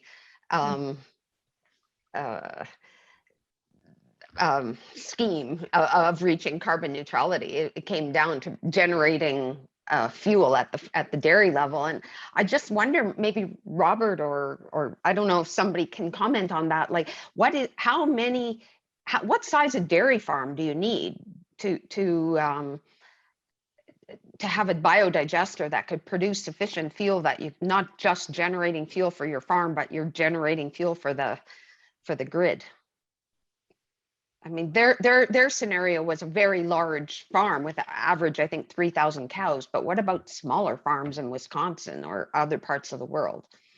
And we've certainly installed digesters on smaller facilities, and I think the limiting factor now has been the economic viability, right? We've looked for years at how do we utilize that energy, whether it be in heat or electricity, and a direct offset, to offset the production, the purchase of other energy. But now we're seeing with the projects I'm being called about right now are basically being driven by CARB funding, right? There's a great interest in that, because with those subsidies, they can make those systems cash flow. They're looking at gas cleanup to go to RNG. In Europe, we've done this for many years, and gensets going to energy. In terms of dairy size, Rayhong, you probably are have worked more directly with that.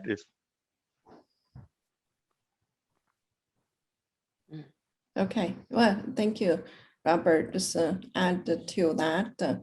Yeah, in terms of sites there, right, it's driven by economics. But the one thing which is really enlightening is about the renewable natural gas market. And for small dairies, digesters we can build digesters, very complicated, sophisticated, high cost, or we can build the low cost digesters. And so there are these digesters available, but for small dairies, we may not be able to build the fancy digesters. However, and a simple digester produce methane. But the methane, if it can be collected, put into compressed cylinders and transported into these hubs, right, into the biogas or renewable natural gas hub or pipe, and carrying, I believe you mentioned about the clusters of small dairies, and then have biogas processing hub, and now have these smaller quantity gas piping to centralize the station to help to process it. And so make these system clusters more economically viable. I think there are these approaches. Once the market is there, and then our dairies and technology developers, investors become innovative. And I see there's a lot of opportunities for smaller dairies as well as for large dairies as we move forward. Yeah, I would agree. We're looking at moving brown gas via, short line rail, right? Different ways to move it to the RNG cleanup plant, which is a larger cost there. That I guess the thing that we've talked about, and Emilio mentioned it, the trade-offs. So we take that digested manure, and then we ultimately, I would land apply it in the systems I work in, right? The system that Dr. Clay talked about looked at making some higher value fertilizers. But if we go back to that basic circular nutrient cycling of taking those nutrients and going back to the ground and producing crops, then we get in this situation of, I'm a large proponent of manure injection, and have spent many years of my career encouraging producers to inject manure. But yet when we look at the research that's going on, we see that injection of manure below the soil surface will typically trigger increased N2O emissions. And then I think the trade-off gets even bigger, because we say, okay, we may reduce some methane through the digestion process, stabilize the carbon, and then when we inject that manure, that nitrogen triggers N2O emissions. But there's other trade-offs, right? Injection, we also reduce odor emissions, reduce ammonia emissions. So the control boundary gets larger than greenhouse gases, right? We have to think about the entire system holistically and say, are we willing to say just for N2O that we're going to give up, odor emissions, ammonia emissions, all these other good benefits that come from that. And then obviously your life cycle analysis get even larger, because most of the studies that I've dealt with are not life cycle LCA studies, they're emission studies. And we go out and we measure comparisons of emissions, say from manure versus no manure application versus commercial fertilizer application. And we say, okay, we see the emissions typically from manured ground will be greater greenhouse gas emissions than from commercial fertilizers. But then when you draw that control boundary and say, okay, let's think about the energy, right, that went into the Haber-Bosch process to create the commercial fertilizer. So it really is complex. And I think we have to think about not only antagonistic greenhouse gas emissions, right? We may reduce one to get another, but we have to think about the whole system, odor, ammonia, all the social and environmental aspects and economic aspects that go with it is bigger than just the greenhouse gases. Soil health, I think, would be part of that too, when you look at manure. Absolutely. Right. We'll talk about the ammonia being a precursor to PM fine, right? And say, what's the benefit from reducing it compared to that trade-off of perhaps we increased nitrous oxide. I think that's a critical message we need to coming back with is in terms of livestock and how they integrate into the food production system. And it's more than just greenhouse gases. And that was touched upon in some of the talks as well. And I think we need to keep emphasizing that, the role they play in a circular economy. Many of the byproducts are food, which would be designated as food waste, the utilization of those to produce food for humans. So I think those are important messages that we don't want to lose sight of. When you look at negative impacts from a sustainability perspective, then the greenhouse gases, it's hard to make that look positive. But there's many other aspects of having livestock involved in food production systems that are definitely positive. Tim or others, I'm just going to throw this out. Do you think we're chasing the wrong target, trying to reduce enteric methane emissions, especially from grazing animals? Certainly in a beef feedlot or in a dairy where we have precision feeding and the potential for using feed additives, that's a no-brainer. But in a grazing system where we have especially extensive grazing system, is it realistic to expect that we can reduce enteric methane emissions without causing other undesirable environmental impacts? We're probably much behind in the research, because really most of the research, if you look at the proportion of the papers methane mitigation that have been conducted in grazing systems, that's is less than 10%, I think, where we recently quantified it. So I think we are lagging behind in the research, and some of the strategies that are being investigated can apply potentially, like vaccination, genetic improvement, to grazing systems. Although so far the results are very mild or moderate at the best. But I think that in terms of additives, like the NOP, will have to think in very slow release devices or blocks with molasses or salts, and start looking at those options. I think that the proportion of the efforts, that the research efforts dedicated to those systems is it's a lot lower. So I wouldn't rule out the possibility that effective strategies can be developed at this point for those systems. We need more effort, probably. I think it's a central point. I think follow up what Emilio just shared. For the grazing situation, there are many challenges of why we're still behind. One thing is really challenged to make sure the animals have the designated intake dosage of the additives, if there's additive solution.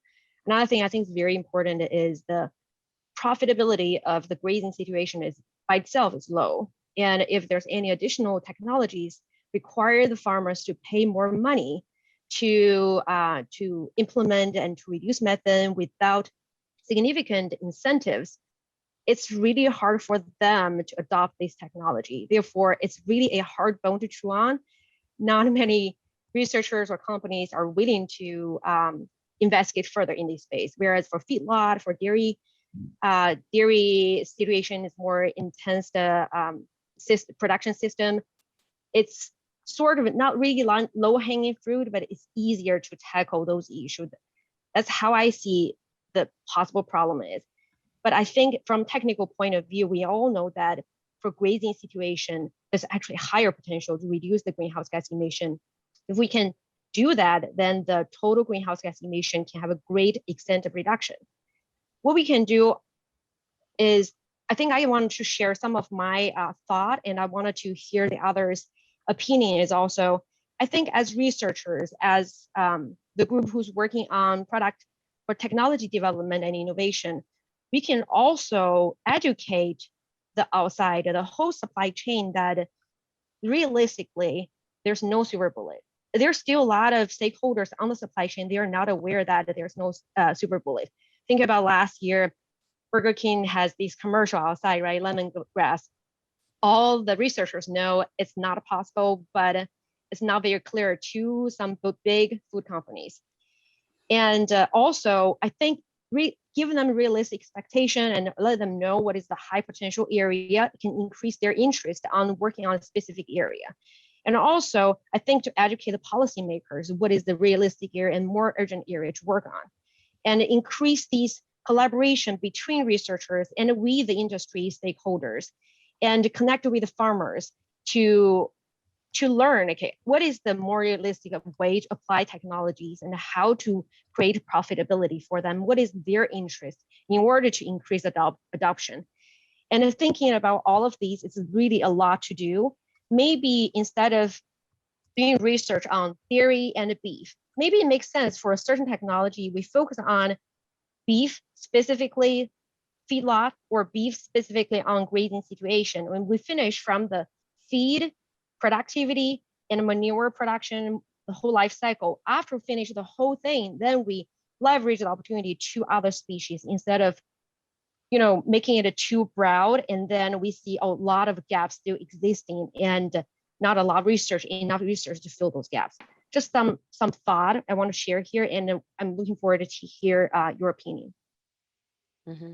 I think you made some fantastic points, and as a researcher myself, I think it's very difficult to obtain support and funding from the type of research that I think really needs to be done, where you're looking at very moderate reductions in methane, and it's not, the silver bullet approach. Whereas if you can come with, asparagopsis, we're going to reduce methane by 98%, bang, people are interested in that. But when you talk about, species composition of pastures or tannin containing legumes in pastures, it's very, people say, well, why should I invest in that? I might get a 10% reduction in methane. So I think in a way we've done it to ourselves as researchers. We, at the beginning, we sold, if we reduce enteric methane emissions, maybe the animals are going to grow faster or more efficient. And we've now started to see that in most cases, there is no production enhancement by reducing methane emissions, with some exceptions. But you're right, the industry has large expectations of they don't want these small incremental improvements, right? I think Robert has his hand up. Yes, so what I would like to add upon is, I would agree with Tim and Karen about there's with everybody there's no silver bullet, but also with Emilio that we're lagging behind so much in research, and we have so many additives out there, so many strategies out there, but understanding methanogenesis in the rumen is so very important. So when we're talking about methane formation, there's not like one microbe that's responsible for methane formation, that there's several methanogens that compete with each other. And it's so important to as we're talking about like tannin containing forages or different feed additives, some could be selectively inhibiting methanogenesis. For example, asparagopsis seem to inhibit specific species of methanogens. And so who are the actual role players, who are the contributors for methane formation, and how does different feed additives or feeding strategies influence these microbial populations is so very important. So understanding methanogenesis and who are the contributors to total methane formation is of precedence in order for us to understand even like comparing beef cattle or with dairy systems or grazing systems to conventional total mixed ration feeding systems. I think it's important for us to understand the microbial metabolism, the role of methanogens. That's level one. And then because methanogens cannot exist on their own, they exist in a symbiotic relationship with either bacteria or protozoa or other microbes. And any sort of implications that, or any sort of strategies that we bring to feeding systems are going to affect methanogens and ultimately either the bacteria or protozoa, which is going to have a rippling effect on production performance. So we have so many strategies. important that we bring the research context into the front to match what's going on within the rumen. And now we have those technologies. So I think getting there, deep dive into rumen microbial metabolism to understand methanogenesis is one way to understand like what are the different strategies that could be complemented to achieve both reduction in methanogenesis as well as making progress in production efficiencies. Thank you, Dipti. Yeah, in that regard, it's something important to understand. With some additives like 3-NOP, for instance, in some studies we see a 30-40% decrease in methane, for instance, and okay, but the rest of the methane, there's some methanogens that kept producing it. So how did they do it, and why those ones are not being inhibited? Or is it that the same methanogens are producing methane, but just at a lower rate? Yeah, but for example, we have found that there's a difference in methane emissions by 26% between high and low methane emitting phenotype cows. And also with 3-NOP, we found about 26% difference. And so when we looked at the methanogen pathways, they seem to be similar. So I don't know whether trying to complement 3-NOP with breeding strategies would be any effective, but when we try to look at seaweeds or aspergopsis seem to have a completely different effect on methanogenesis. So then can we try to complement low methane emitting cows with feeding seaweeds? Yeah, there might be further reductions in methane emissions. Yeah, so I think it's really important to understand. It's not only like what's happening to the total methane emissions in a 24-hour period. It also depends on the feeding patterns. In kind of grazing systems, animals are continually feeding. And so how is that affecting the microbial populations? Whereas in a total mixed ration conditions where cows are fed once a day, you see a bulk of methane emissions coming during the first 6 hours. So who are the role players and how are they contributing? Should we kind of determine the dose levels of these feed additives based on the composition of methanogens is something that needs to be investigated. I think some of the challenges, the more complex that you make it, the more difficult it is to implement some of these mitigation strategies. So like in our intensive dairy operations where we're feeding a TMR and there's quite a bit of commonality in the procedures, although there's still differences in diet composition, some of those additives may be more amenable to be used under those conditions. But when you look at beef cattle, which graze, or produce mainly on landscapes and are adapted to the various environments that they have, some of which are very dry and hot and some of which are very wet and colder. So you need to, I think, adapt the animals to those environments first if you're going to get any kind of efficiency, regardless of the implications for methane emissions. But if we look at some of the data that was presented, you can see that in the developed countries, we're doing pretty good at reducing intensity. And where the issue is really in the developing countries where there's huge emissions with very low levels of production. And if we're really going to make a difference, and a lot of the cattle are in those environments as well. If you look at the global populations, if we're going to make a difference on a global perspective, we can't ignore, having an impact on those developing countries, because they're the ones of which are contributing to an increase in emissions under current production practices. So does that mean we intensify the entire world, or what are the approaches to that? Would intensifying per se assure that absolute emissions are? Well, that's the other debate. I think, like the easiest way to lower ruminant emissions from ruminants is not to have any, right?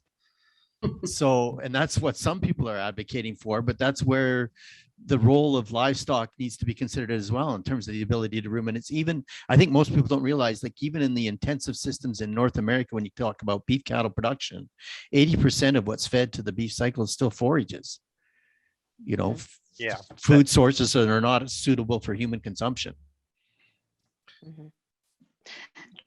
The other point is, I get the sense in the developed countries, or at least in Europe and North America, or Canada and US, there's a move for beef, there's a move towards a push towards grass-fed and elimination of any technologies, no implants, no feed additives, no. So there's a move kind of back to a less intensive system, which is actually, I'm not sure what's driving that, but actually that will ultimately increase greenhouse gas emissions. And so that, Karen, I had a question for you. I noticed in your presentation, you made the point that 80% of enteric methane comes from those brood cattle rather than feedlots. And where I'm located in Tennessee, there's not a move back to grass-fed. We're all grass-fed. We have an inventory of about 1.8 million animals in their cow-calf operations. In fact, I was raised on one of those operations and farmed it, managed it for 6 years with about 200 brood cows. And the tools that we talk about in working here with anaerobic digesters and these feeding additives, they're not tools that are available for those types of producers, because we grow that many cows because we're good at growing grass. All those calves then are shipped to feedlots in Iowa, Nebraska, and Colorado for finishing. But here we're growing animals on grass. And when people say, okay, well, what tools do I have to reduce greenhouse gas emissions? Other than, perhaps nitrification inhibitors, I don't know what to tell them, because we're in systems where the animals are completely grass-fed. There is no managed feed per se. Yeah, and the manure is not collected. The manure is distributed by the animals. Absolutely. And that's the challenge with beef cattle production. So when I was looking at that system, I was looking at the emissions from the cow-calf, and then following the calves through what you said, they're shipped and then they're finished in feedlots elsewhere. So when we look at all that cycle together, I mean, those numbers are going to be plus or minus, but it's basically at least 70% of the emissions are from the cow-calf herd, and mainly from the cows, because they're there year-round, eating and breathing and producing methane from a forage-based diet. And that forage diet is often very low quality, intentionally, because we don't want to be feeding it those animals are, best quality forages that can be fed to dairy cows and other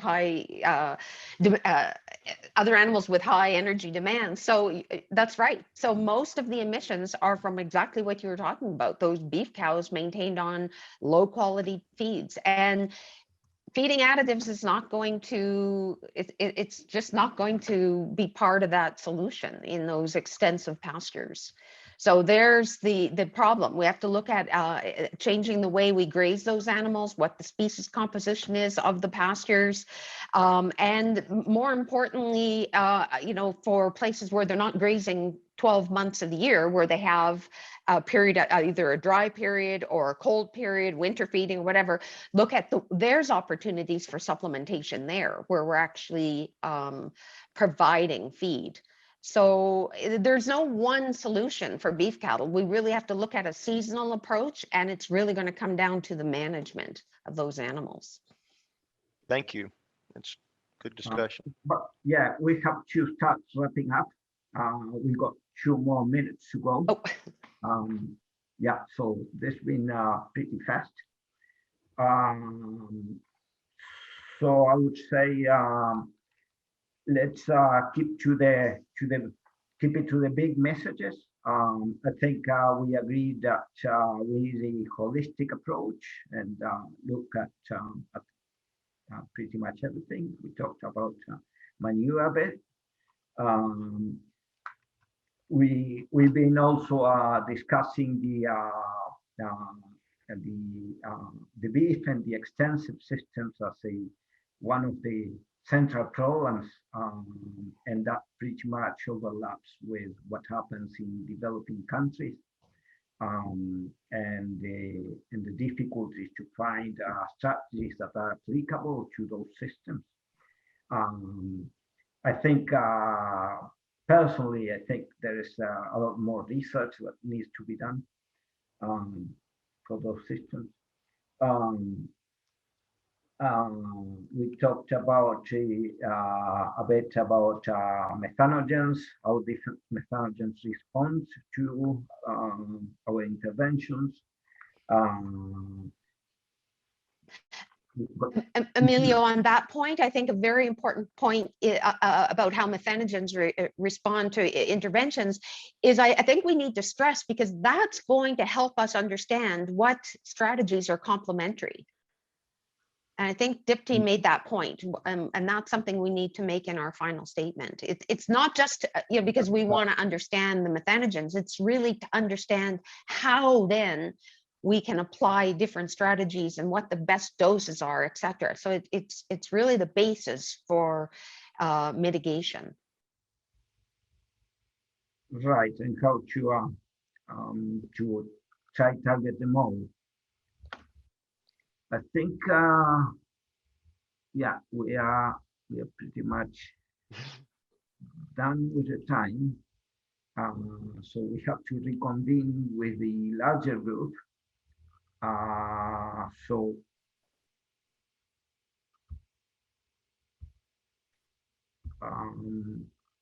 I'll see you there in a few minutes. I guess I have 5 minutes to try summarize the discussion, and I'll meet you there in a wee bit. Unless someone wants to add something else before we leave. Also about the global scale that Tim pointed out.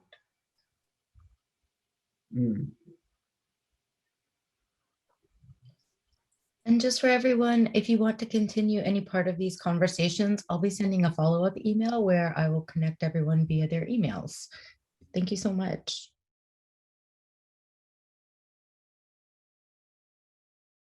I'm just going to indicate just some housekeeping rules here. I mean, you can all leave your cameras on, so we will all see what's going on around you in your cameras area. And also, if you want to talk, you can always mute and unmute. I suppose you all know how to do that. So I think this is all easy rules for this breakout room. The idea is that I don't speak too much, but you mostly do the talking. So I'm just here to try to facilitate if there is a lot of if there is too much silence. So if anyone wants to speak about the subject, just the first time, I would appreciate. I think we would appreciate if you introduce yourself. Okay. So so I had some questions that were relevant for other room, but I think it's the same. It's going to be similar for policy perspective. I mean, when we talk about climate neutrality, and actually the three panelists have already been very useful because they have introduced several of the thoughts that I had in mind that could be debatable, and one of them was actually the term neutrality. So already Sarah already mentioned that if we actually thought of neutrality in terms of net zero CO2, it would be almost impossible in comparison that if we thought in terms of CO2 warming equivalents.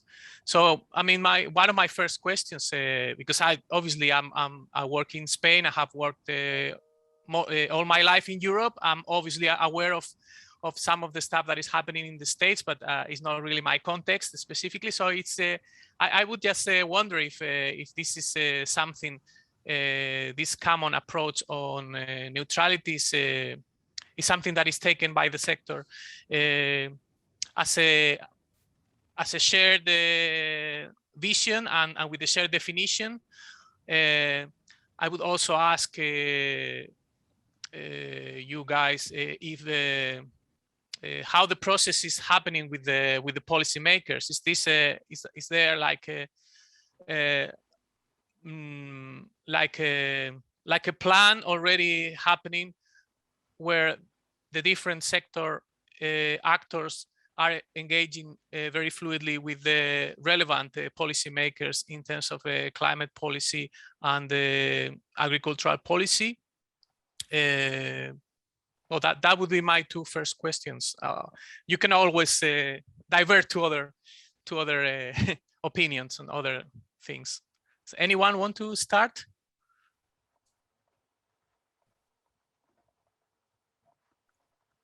Sure. Hi, good morning. I was wondering, since we are a relatively short group, if it would be helpful to just have quick introductions. My name is Geetika Joshi. I work in the California Department of Food and Agriculture. And the state of California does have very specific legislations in place for reduction of greenhouse gases, as well as specifically for methane from dairy and livestock sector. And between our different state agencies at the California Air Resources Board, as well as the Department of Agriculture, there's a lot of work ongoing on stakeholder engagement, as well as incentivizing and providing funds to dairy producers to implement methane reduction strategies. But most of them currently specifically focus on manure management rather than enteric fermentation. So I will just very briefly say that and leave that here. You know, we can talk about the details of those legislations and policies or processes as needed. And yeah, just throwing out there if we should do intros. Thank you.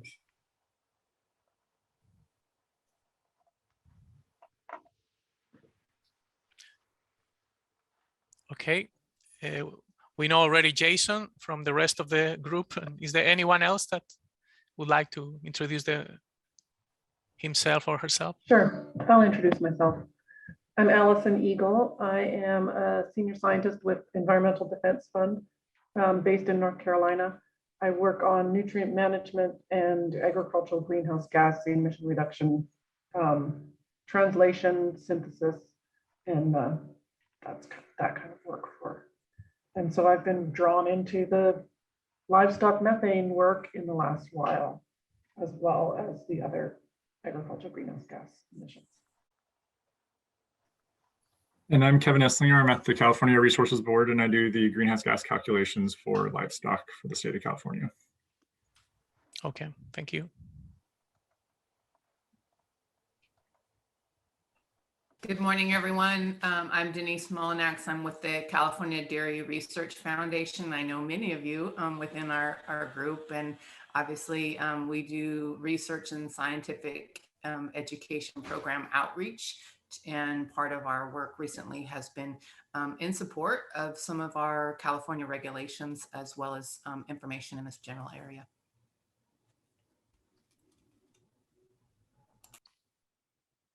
Okay, thank you. Me llamo Jean-Pierre Catriella. I come from California as well. I'm work with an organization called Dairy Cares, and work on primarily on regulatory issues for the California dairy industry. I spent a lot of my time focusing on ways to manage manure better, to protect water quality and reduce methane emissions. And in an answer to your question, about engagement. I think that's an important question. And I think at least in this, there's a lot of people in this group who are based in California. And from my perspective, there is a lot of engagement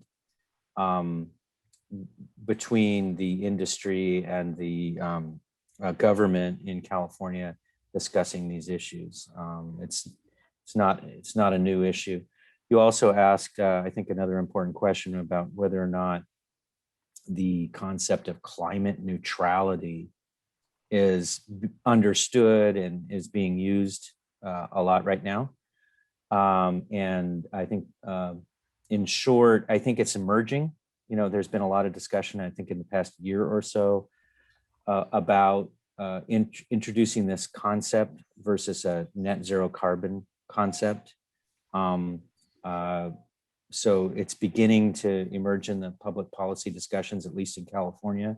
However, it hasn't really, I wouldn't say it's cemented into the discussion yet, and it's certainly not reflected in the regulations yet. The California legislation for methane reduction is not based on that concept. It's based on an absolute reduction in methane against a 2013 baseline. So that's all I'll add right now, but just wanted to introduce myself. Thank you. Yep, thank you. Well, I guess I'll go next, and I'll second what was just said about the climate neutrality not being totally mainstream yet. That's been my experience as well. I'm Kelly Rossett. I am a scientist in the Center for Sustainability Science at the Nature Conservancy, and I provide a lot of technical and scientific support to the Nature Conservancy's collaborations with the private sector and policymakers.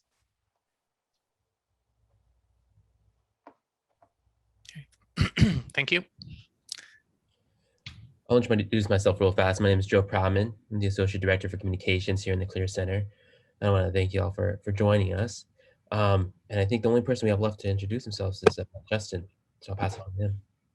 Great, thank you very much. This is Justin Oldfield with the California Cattle Council. We're a statewide marketing order representing beef and dairy producers, and it's a pleasure to be here. Thank you. Okay, thank you. So well, this is this is the example that there is engagement, because there are different. At least I can see people from the industry, I can see researchers, I can see policymakers. So it's a good example of at least there is gathering of the people. It's I mean, just trying to open with the very general questions. I mean, is there something that what do you think maybe the main opportunities are for moving faster some of these mitigations that we have already been listening to in well, like the facilitators have already been mentioned. I'm aware that in California, I think for manure management, there has been there is some plan that is already in place that is associated possibly partly with the biogas production, and possibly as well with some changes with the manure management. But what is your opinion in general about this? Is there how could we reactivate, move it faster? What keys do we need to use, or levers to?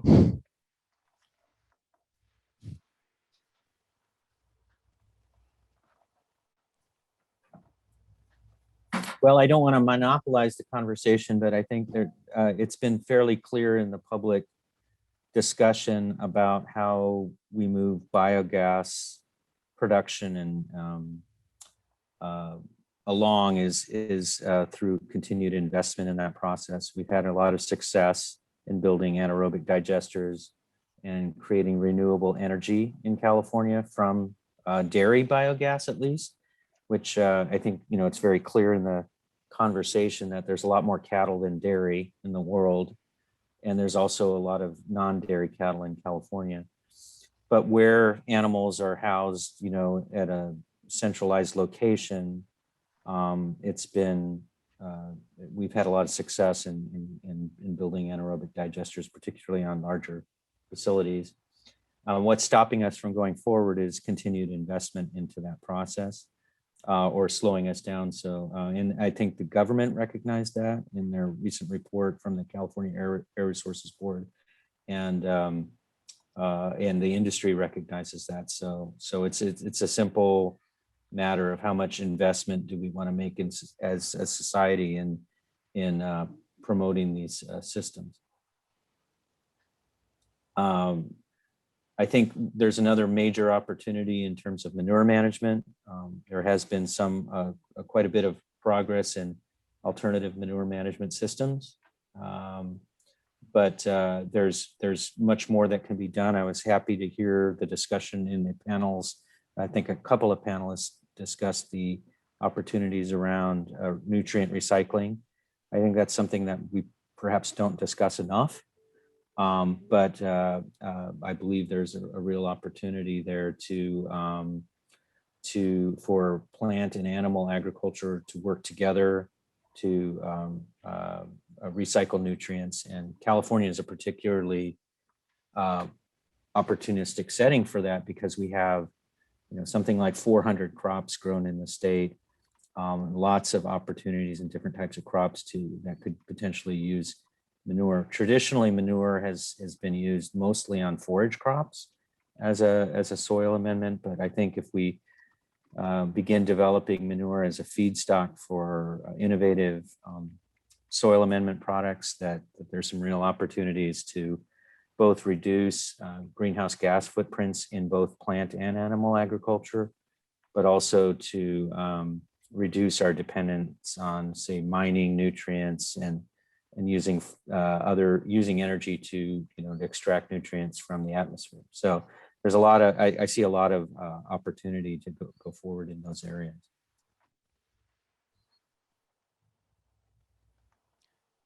And in that sense, I remember from I think from Jason's presentation that there may be some limitations sometimes, some constraints from the policy perspective, because we are cross-cutting policies that have to do with waste.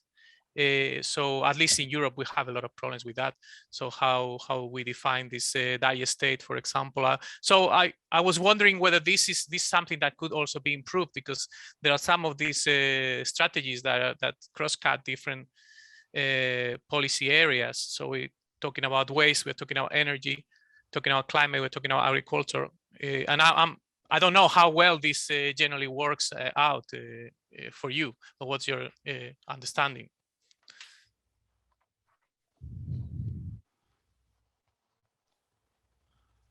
I think I mentioned that one of the immediate kind of impediments to this is some language that would define substrate nutrients as being inorganic in origin, so they couldn't be sold to organic farmers or other organic producers in the US, or to many golf courses that are trying to become organic, etc. And so that would have a huge impact on that market, because that's where a lot of the profits are coming from. And it seems a kind of interesting sleight of hand, given that many of the other inputs that organic producers can use are not organic either in a strict organic sense. So I think that it would make sense to try to get some publicity around that issue. But I think another bigger issue that is that these biogas digesters there's a lot of variability state by state in terms of the price they can sell energy into the grid.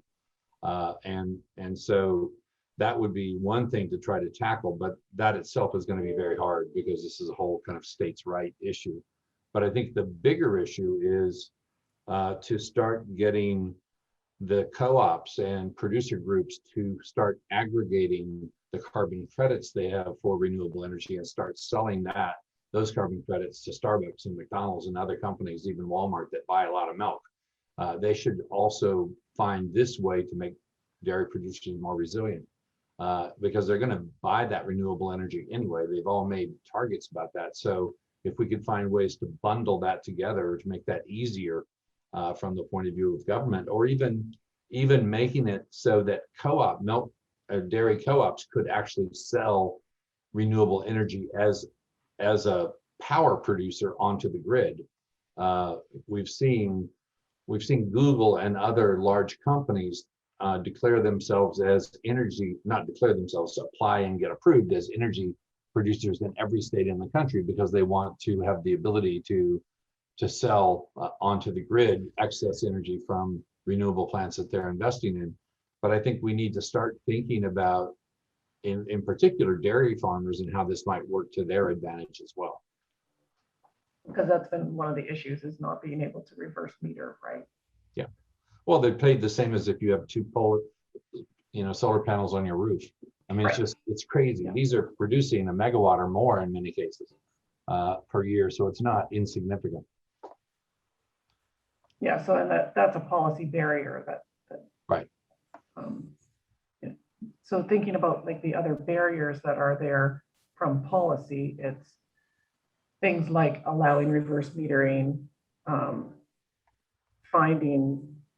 figuring out how to allocate public money to things that are the most effective way to accomplish our public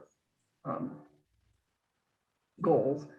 One thing related to manure management, I mean, we many years ago just struggling with trying to help quantify the nutrient content of manure so that people could manage that onto their cropland better and thus be able to reduce total amount of fertilizer they were having to purchase to then also continue to grow the forage crops. And I think some of those laboratory issues with quality, consistency, and all that haven't completely been sorted out, so that people may not have enough trust in their capacity to be able to really know how much nutrients are going on, and so then you always have to add extra.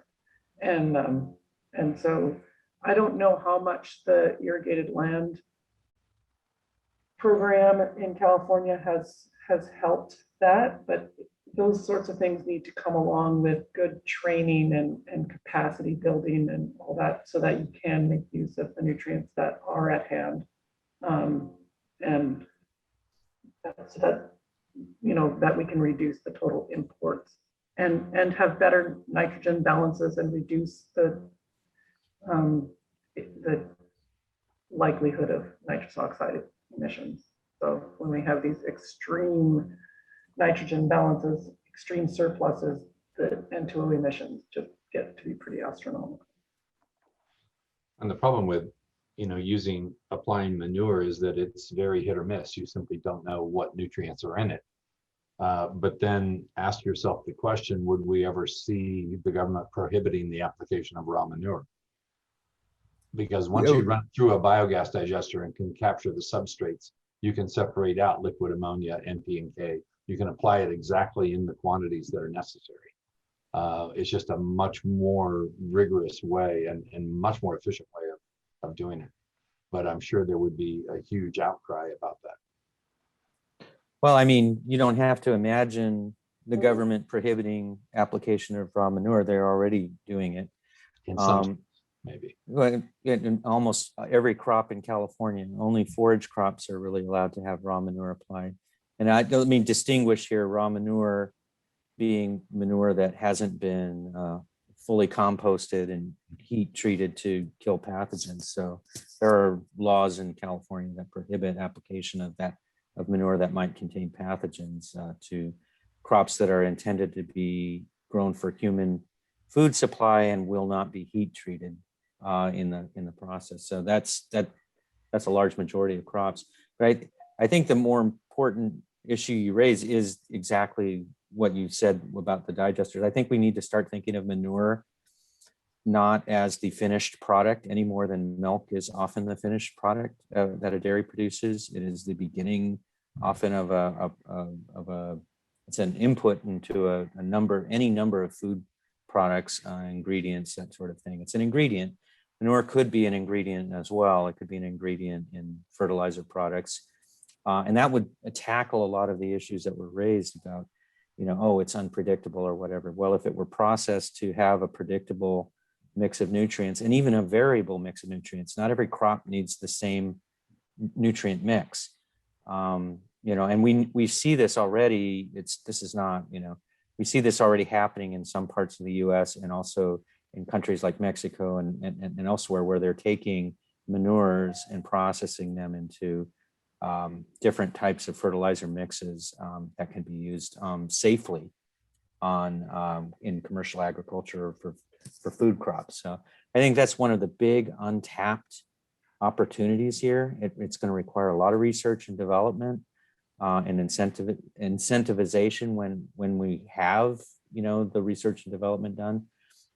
I know it's something Denise over at California Dairy Research Foundation has already invested in several projects to kind of move that forward, but it has the dual opportunity of improving nitrogen balances on dairies by encouraging export of excess manure. It also could lead to reduction in methane if that manure is diverted prior to anaerobic storage on a dairy. Even without a digester, it could improve it. But as you mentioned, and I think this is important, digestion itself does do things to manure, such as increase the ratio of inorganic nitrogen to that's available to organic nitrogen, and that could sort of be a pre-processing step, if you would, prior to separation of ingredients and stripping of ammonia and different things into ingredients. So anyway, I think it's a fascinating discussion, and there's a lot of opportunity there. Okay, so from the perspective of more extensive farming, which I mean, it's been nice to see that from Sarah and from Karen, they have highlighted that we always see the picture of the emissions coming from the feedlots, but actually, as for methane, most of them come from extensive systems from the cattle, the breeding cattle. So in this sense, is there anything already in place? Any strategy that comes from the policy perspective? Is there any focus on improving pastures, or I don't know, focusing on regenerative grazing, so soil organic carbon can be explored like as a sink? Is there any of this happening in the US, in California, or? I don't think so. I think it would be really interesting to see more information that would be able to, or like more data that would be able to compare the enteric emissions from, say, a well-managed pasture that's high quality forage versus where the animals have to walk around a lot to try to eat whatever kind of shrubs they can find and stuff. And yet there are other benefits to grazing in those systems, right? And so you can't just say you shouldn't be grazing this lower quality forage, but what are the trade-offs and synergies in all of the different environmental outcomes? But are there ways that we can manage forage quality better in order to reduce enteric emissions by a certain amount? There's also the cow-calf herd tends to be in feeding situations, at least in the winter, in a lot of places in the country. And so what opportunities might there be to provide feed supplements along with hay and other feed that are provided to the animals when they are not grazing, which especially in some of the northern places, it can be up to half of the year in some places where there's not enough grazing land or enough grazing time available, right? So that supplemental feeding hasn't been explored a whole lot for the extensive grazing animals. And then the work that Karen mentioned on the early life programming, on the feeding 3-NOP or other type things that you can do, maybe vaccines for calves, something that would affect their digestion over a long part of their lifespan might also prove to have some benefits. So those kinds of explorations, I think, are worth trying to put a bit more energy into. Do you know if there's anybody that's actually working on the application of these types of substances? I was thinking more of the red seaweed type of thing, or others where you could incorporate it into, you know, mineral licks or other things in pasture, because that's another way to kind of have a continuous supply available. It's not a huge amount that's necessary, but 1% is still a lot, and so you have to figure out how to address that. But yeah, and you hear people kind of mention it as a possibility, but I haven't seen any research on it yet. I'd love to hear it if anybody has been looking at that, because yeah, we have mineral licks, we have watering holes, we have, you know, are there opportunities to provide materials of some sort that, even if it's once every 2 days, what difference does that make, and all that? Right now, where you have to have it every 6 hours or 4 hours or something. And maybe if you're thinking about it, you could simply either dissolve it or leave it in water and let them drink it. If it was in powder form, it wouldn't be a problem that way. Yeah, it's the other issue that I'm spending more time thinking about is just that we're starting to get a better idea of methane emissions from pasture lands and rangelands themselves, and how important that is and how variable it is. And my question becomes, who is actually monitoring the impact of climate change and increased temperatures on these kinds of emissions, but also on animal health and feed ingredients and availability and the move of animals north following, you know, animal feed grain production, etc. I mean, these are some huge changes that are happening, and nobody is really talking about it, documenting it, thinking about it.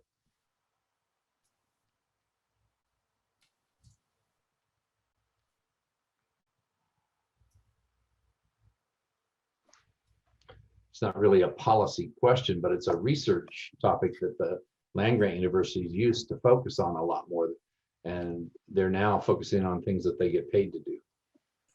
Well, and maybe that's a policy thing in a way. Like if you're using public funds or to fund research, then to make sure that full life cycle or you know, that you're not only looking at one environmental outcome, that we're looking at multiple environmental outcomes at the same time, or at least accounting for them, and say, well, we didn't consider this because we know it's going to be less than 2% impact, or something like that, right?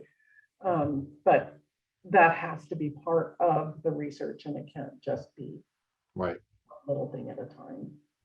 You know, that you reminded me of another point. So Hans Blank and others have convinced European regulators that they need to have a common LCA methodology.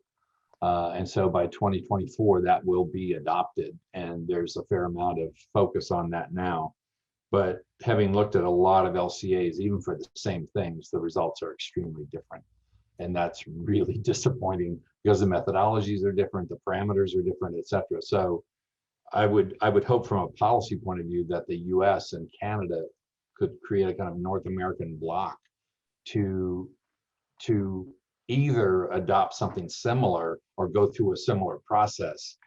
We may have different things we want to weight on this or not, but there's just too much hit or miss going on here in terms of how things are being calculated. And with the best of intentions, it's confusing. With the worst of intentions, it's very convenient. And maybe it's not just a common methodology, but at least some standardization. Make sure people always record the units and use standard units. Just really simply, right? That's part of it. Yep. Yeah, I need a common methodology because sometimes you can't translate from one to another. But yeah, I think that one thing that would help there is more transparency around the methodologies that are being used here, and especially as it relates to the different metrics. I mean, we've had many discussions about the different metrics that you can use, you know, in creating these climate accounting frameworks. And, it causes a lot of anxiety among a lot of different policymakers and different interest groups, because they don't understand what the differences between these metrics are. And when you start trying to compare between two different studies that have used different metrics, it becomes a mess. And so, I think that rather than dictating, the science behind the method of the science, because we do want to still have room for that to evolve as we learn more, but rather just being transparent about what was done and what metrics were used, what standards were used in doing those studies, so that we can continue to adapt them as we evolve the methodologies as well.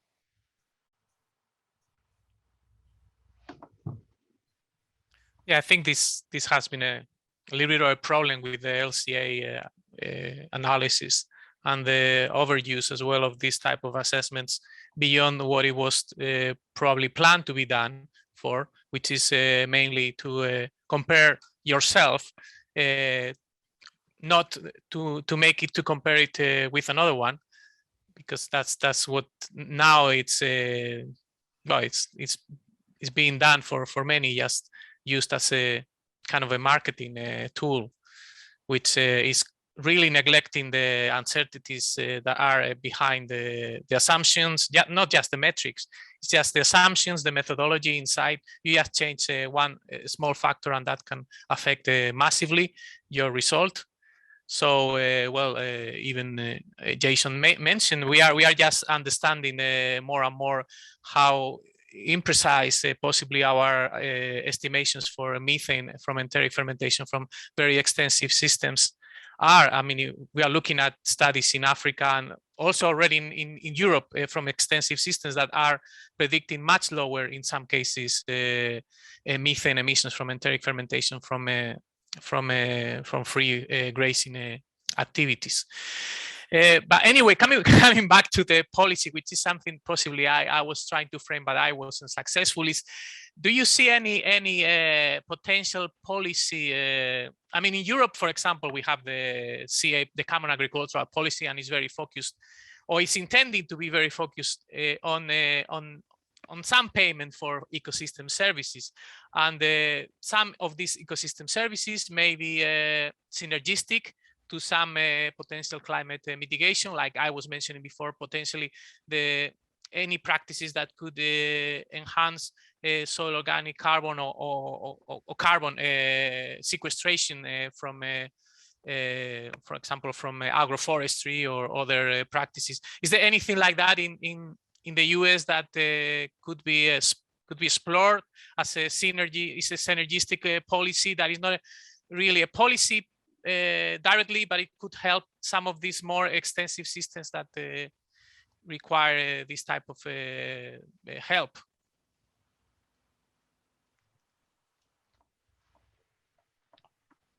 Yes.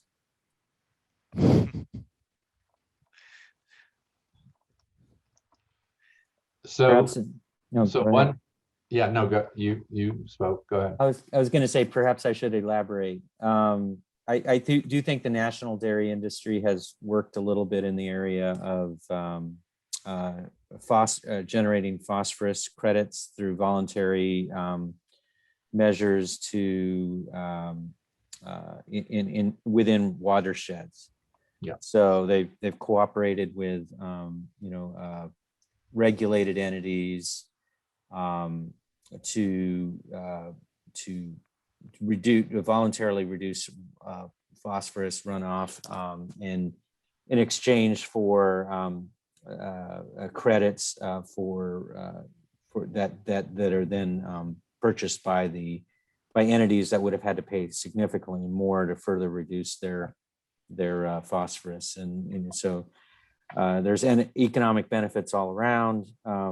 Basically, the traditional sources of regulated sources of phosphorus pay less. The dairies receive a payment, and the lakes get less phosphorus. So it's all good. That's one example. Obviously, we have many examples in California of different types of methane credits right now. And So certainly we're seeing, a lot around policy to reduce methane emissions through incentives like the LCFS credits and net metering and so forth in California.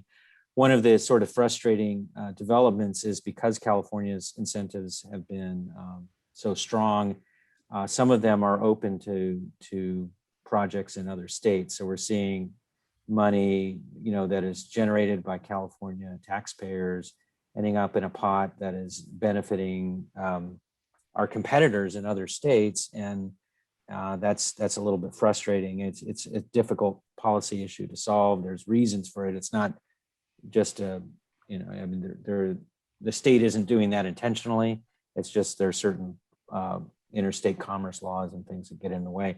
So anyway, right now we're those are where I see major incentives that are out there right now, and I think I would like to see more development of nutrient crediting, cycling incentives, in the future.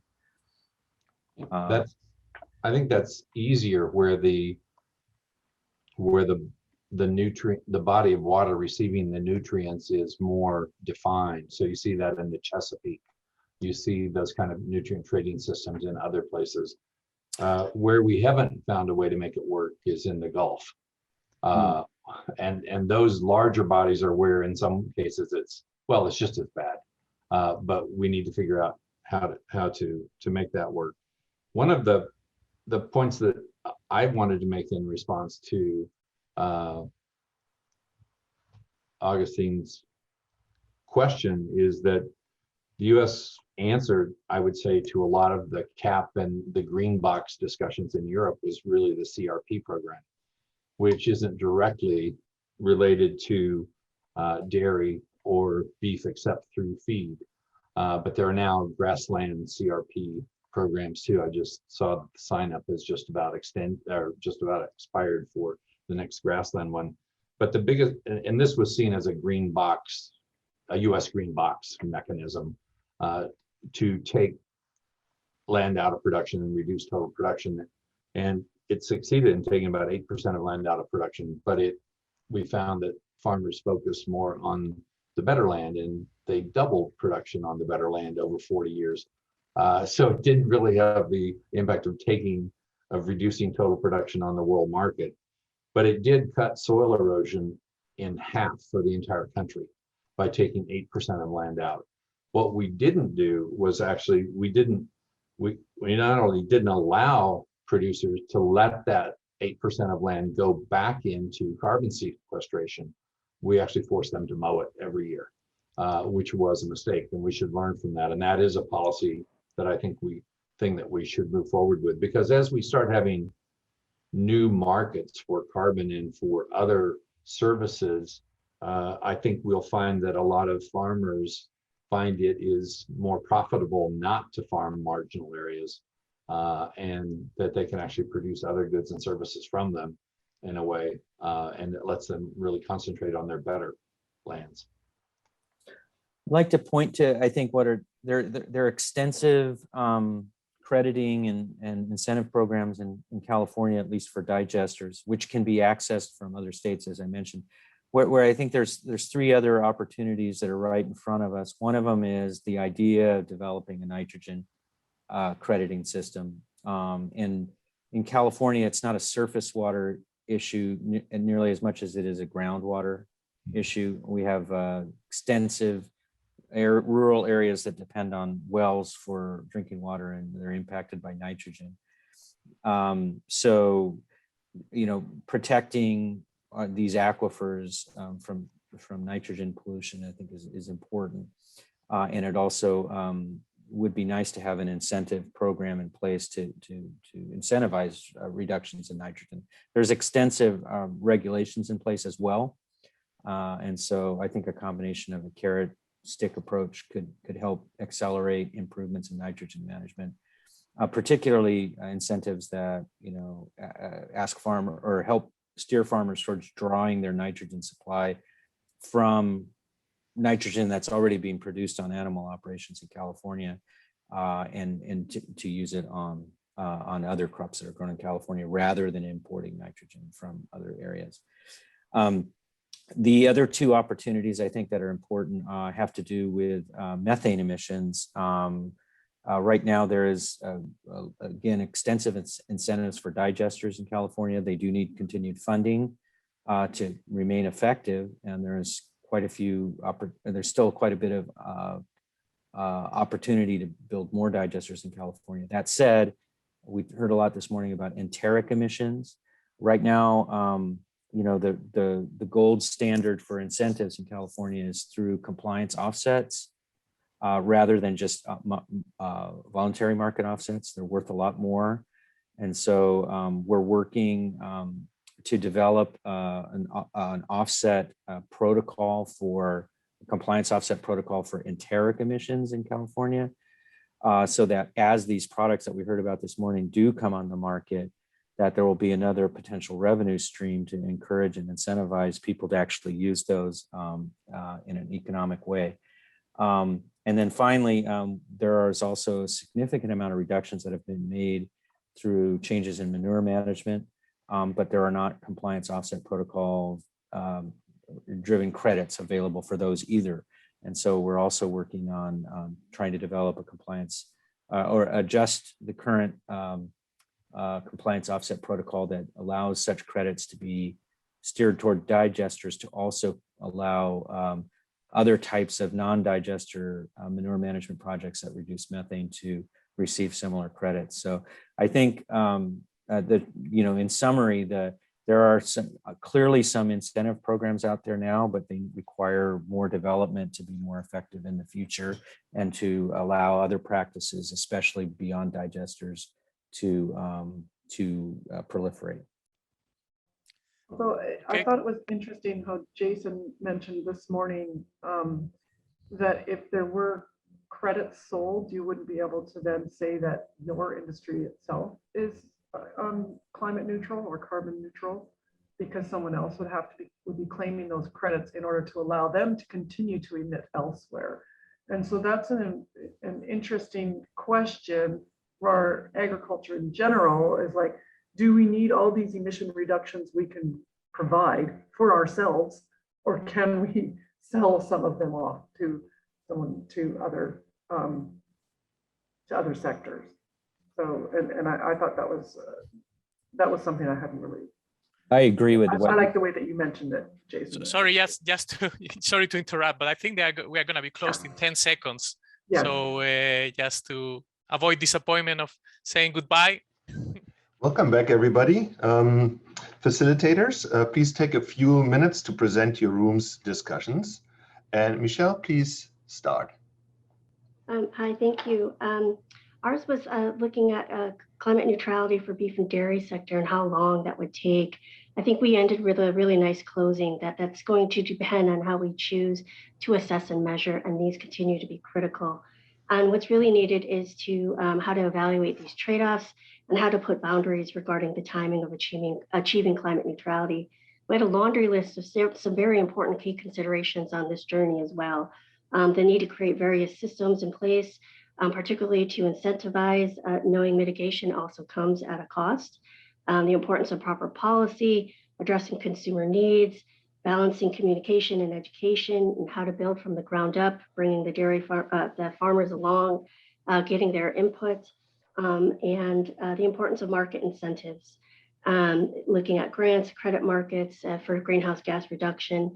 The other important theme that also arose is the importance of balancing research with the time to achieve these goals.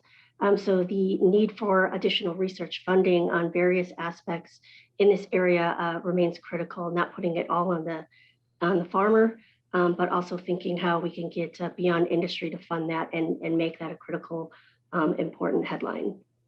I think that's kind of my top line, Frank, in terms of kind of key themes from our breakout. Thank you very much, Michelle. Can we have our next facilitator, please? I guess that's me, isn't it? Okay, I was in the policy room, so we had we had quite a lively discussion on the different aspects regarding policy in the US and the dairy and beef sector. So, I mean, we started, I mean, a lot of the information that was presented by our three panelists was already very useful to frame it and to actually give us some of the key aspects to bear in mind. So we were talking, well, about, well, not just thinking about enteric methane, but also other aspects on the whole life cycle analysis of the beef and dairy system. We were talking about the different definitions up front of climate neutrality, how already Sarah was already highlighting in her presentation how CO2 equivalent as CO2 neutral is almost impossible, and you know, that's why as well we are thinking about the other type of CO2 warming equivalents, which is not adding additional warming. And from that point of view, we went to talk about questions about how the engagement is in the terms of policy, the industry and researchers, if that was working at the moment in terms of all the strategies that the sector is trying to set up for climate neutrality. And we had some examples, especially from California, and we were talking quite a lot about the manure incentives in terms of improving the management and setting up digesters and getting some reductions in methane emissions and also having some renewable energy. We went on to complement that vision of the manure management on the link that has to do with nutrient management, and how this is a good example from this kind of program that has to do with the biogas plants, and well, how we still need to improve the policy in the policy perspective, how we make the best use of this digestate and how we frame it in the best way, so so this can be adopted and used as in programs to optimize fertilization and to take into account that we are closing cycles here in terms of NPK. So this was something that we were talking for quite a while. We were talking about other potential policy or incentives that could be coming in the future, and still needed to be further developed in some cases. And so we were obviously thinking about how the strategies to reduce enteric methane, like adoption of additives or other type of strategies should come into place in the policy in the future. And how, for example, other policies that were not specific on climate, and that was, if as far as I understood, and forgive me if I don't say it correctly, those that were used for watershed strategies. So those, for example, targeting to reduce erosion, phosphorus, etc. Those would have some synergistic potential effects for potential enhancement of soil carbon. But on that field, we were saying that this could also be further improved, all of these relationships with this type of policies. And well, I think I recap some of the information that we were talking. Thank you very much, Justin. Much appreciated. Our last facilitator, Emilio Angefeld, please. Yeah, thank you, Frank. So we discussed mitigation of enteric methane, and we actually started up by reinforcing Karen's point that methane alone is insufficient. It is very, very important, but it's insufficient by itself, and we need to work also on other greenhouse gases. And furthermore, with some of the methane mitigation strategies, we might be affecting other greenhouse gases negatively as well. So that's something that we need a holistic approach, and we need LCAs, life cycle assessment. For example, there was the example that most studies on methane abatement did not look at manure. So that was one point. We also discussed that we need to take into account other positive impacts of livestock production. We need to discuss the importance of circularity. For example, manure methane can generate electricity, and manure can generate fertilizers. As far as manure processing, we discussed that biodigesters, the investment is it's a limitation, although some of them are cheaper and can be could probably be purchased by smaller farms. There's a big challenge with regards to strategies for the abatement of enteric methane, that is extensive grazing, because much of the research, most of the research really has been done in intensive production systems, in most cases without any grazing at all. In extensive grazing, it's difficult to supplement the animals, and really we haven't investigated much on solutions for those systems and they coincide or they overlap to some extent to what happens in developing countries where the stock of animals is increasing. So we have a big problem there, and have to need solutions. Some of them are being investigated, but they are far from offering really strong decreases in enteric methane production.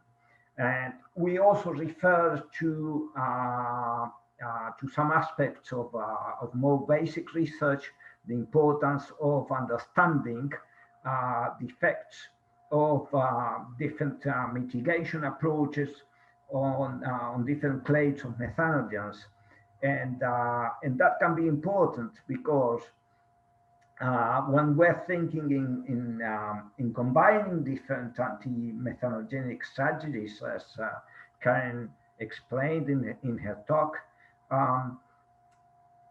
we may find additive effects, but we may also find interactions, find antagonisms or synergisms, and that's going to depend to a large extent on what happens on what methanogens, which groups of methanogens are targeted by each of the interventions.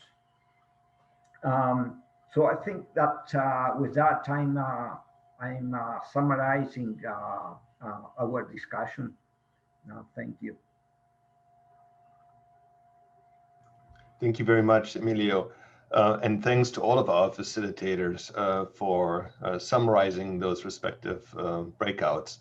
I also just want to say thank you to our panelists again, the facilitators, and all participants. I truly enjoyed it. And I'm turning it over to Ermias, who will wrap up today's event.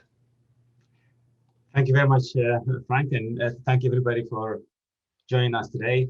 It's been really a wonderful discussion. I was able to join in the different breakout rooms, and I see that everybody's been engaged and participating very well. So look forward to watching the video of all this breakout discussions as well.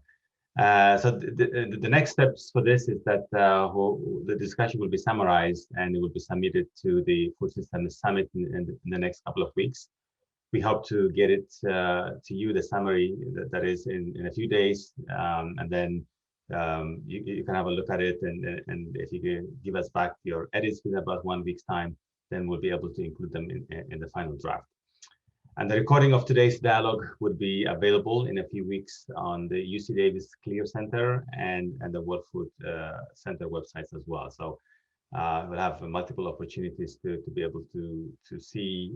If you missed one breakout room, you can always jump into the next one, and they can see it all on the video that we will share with everybody.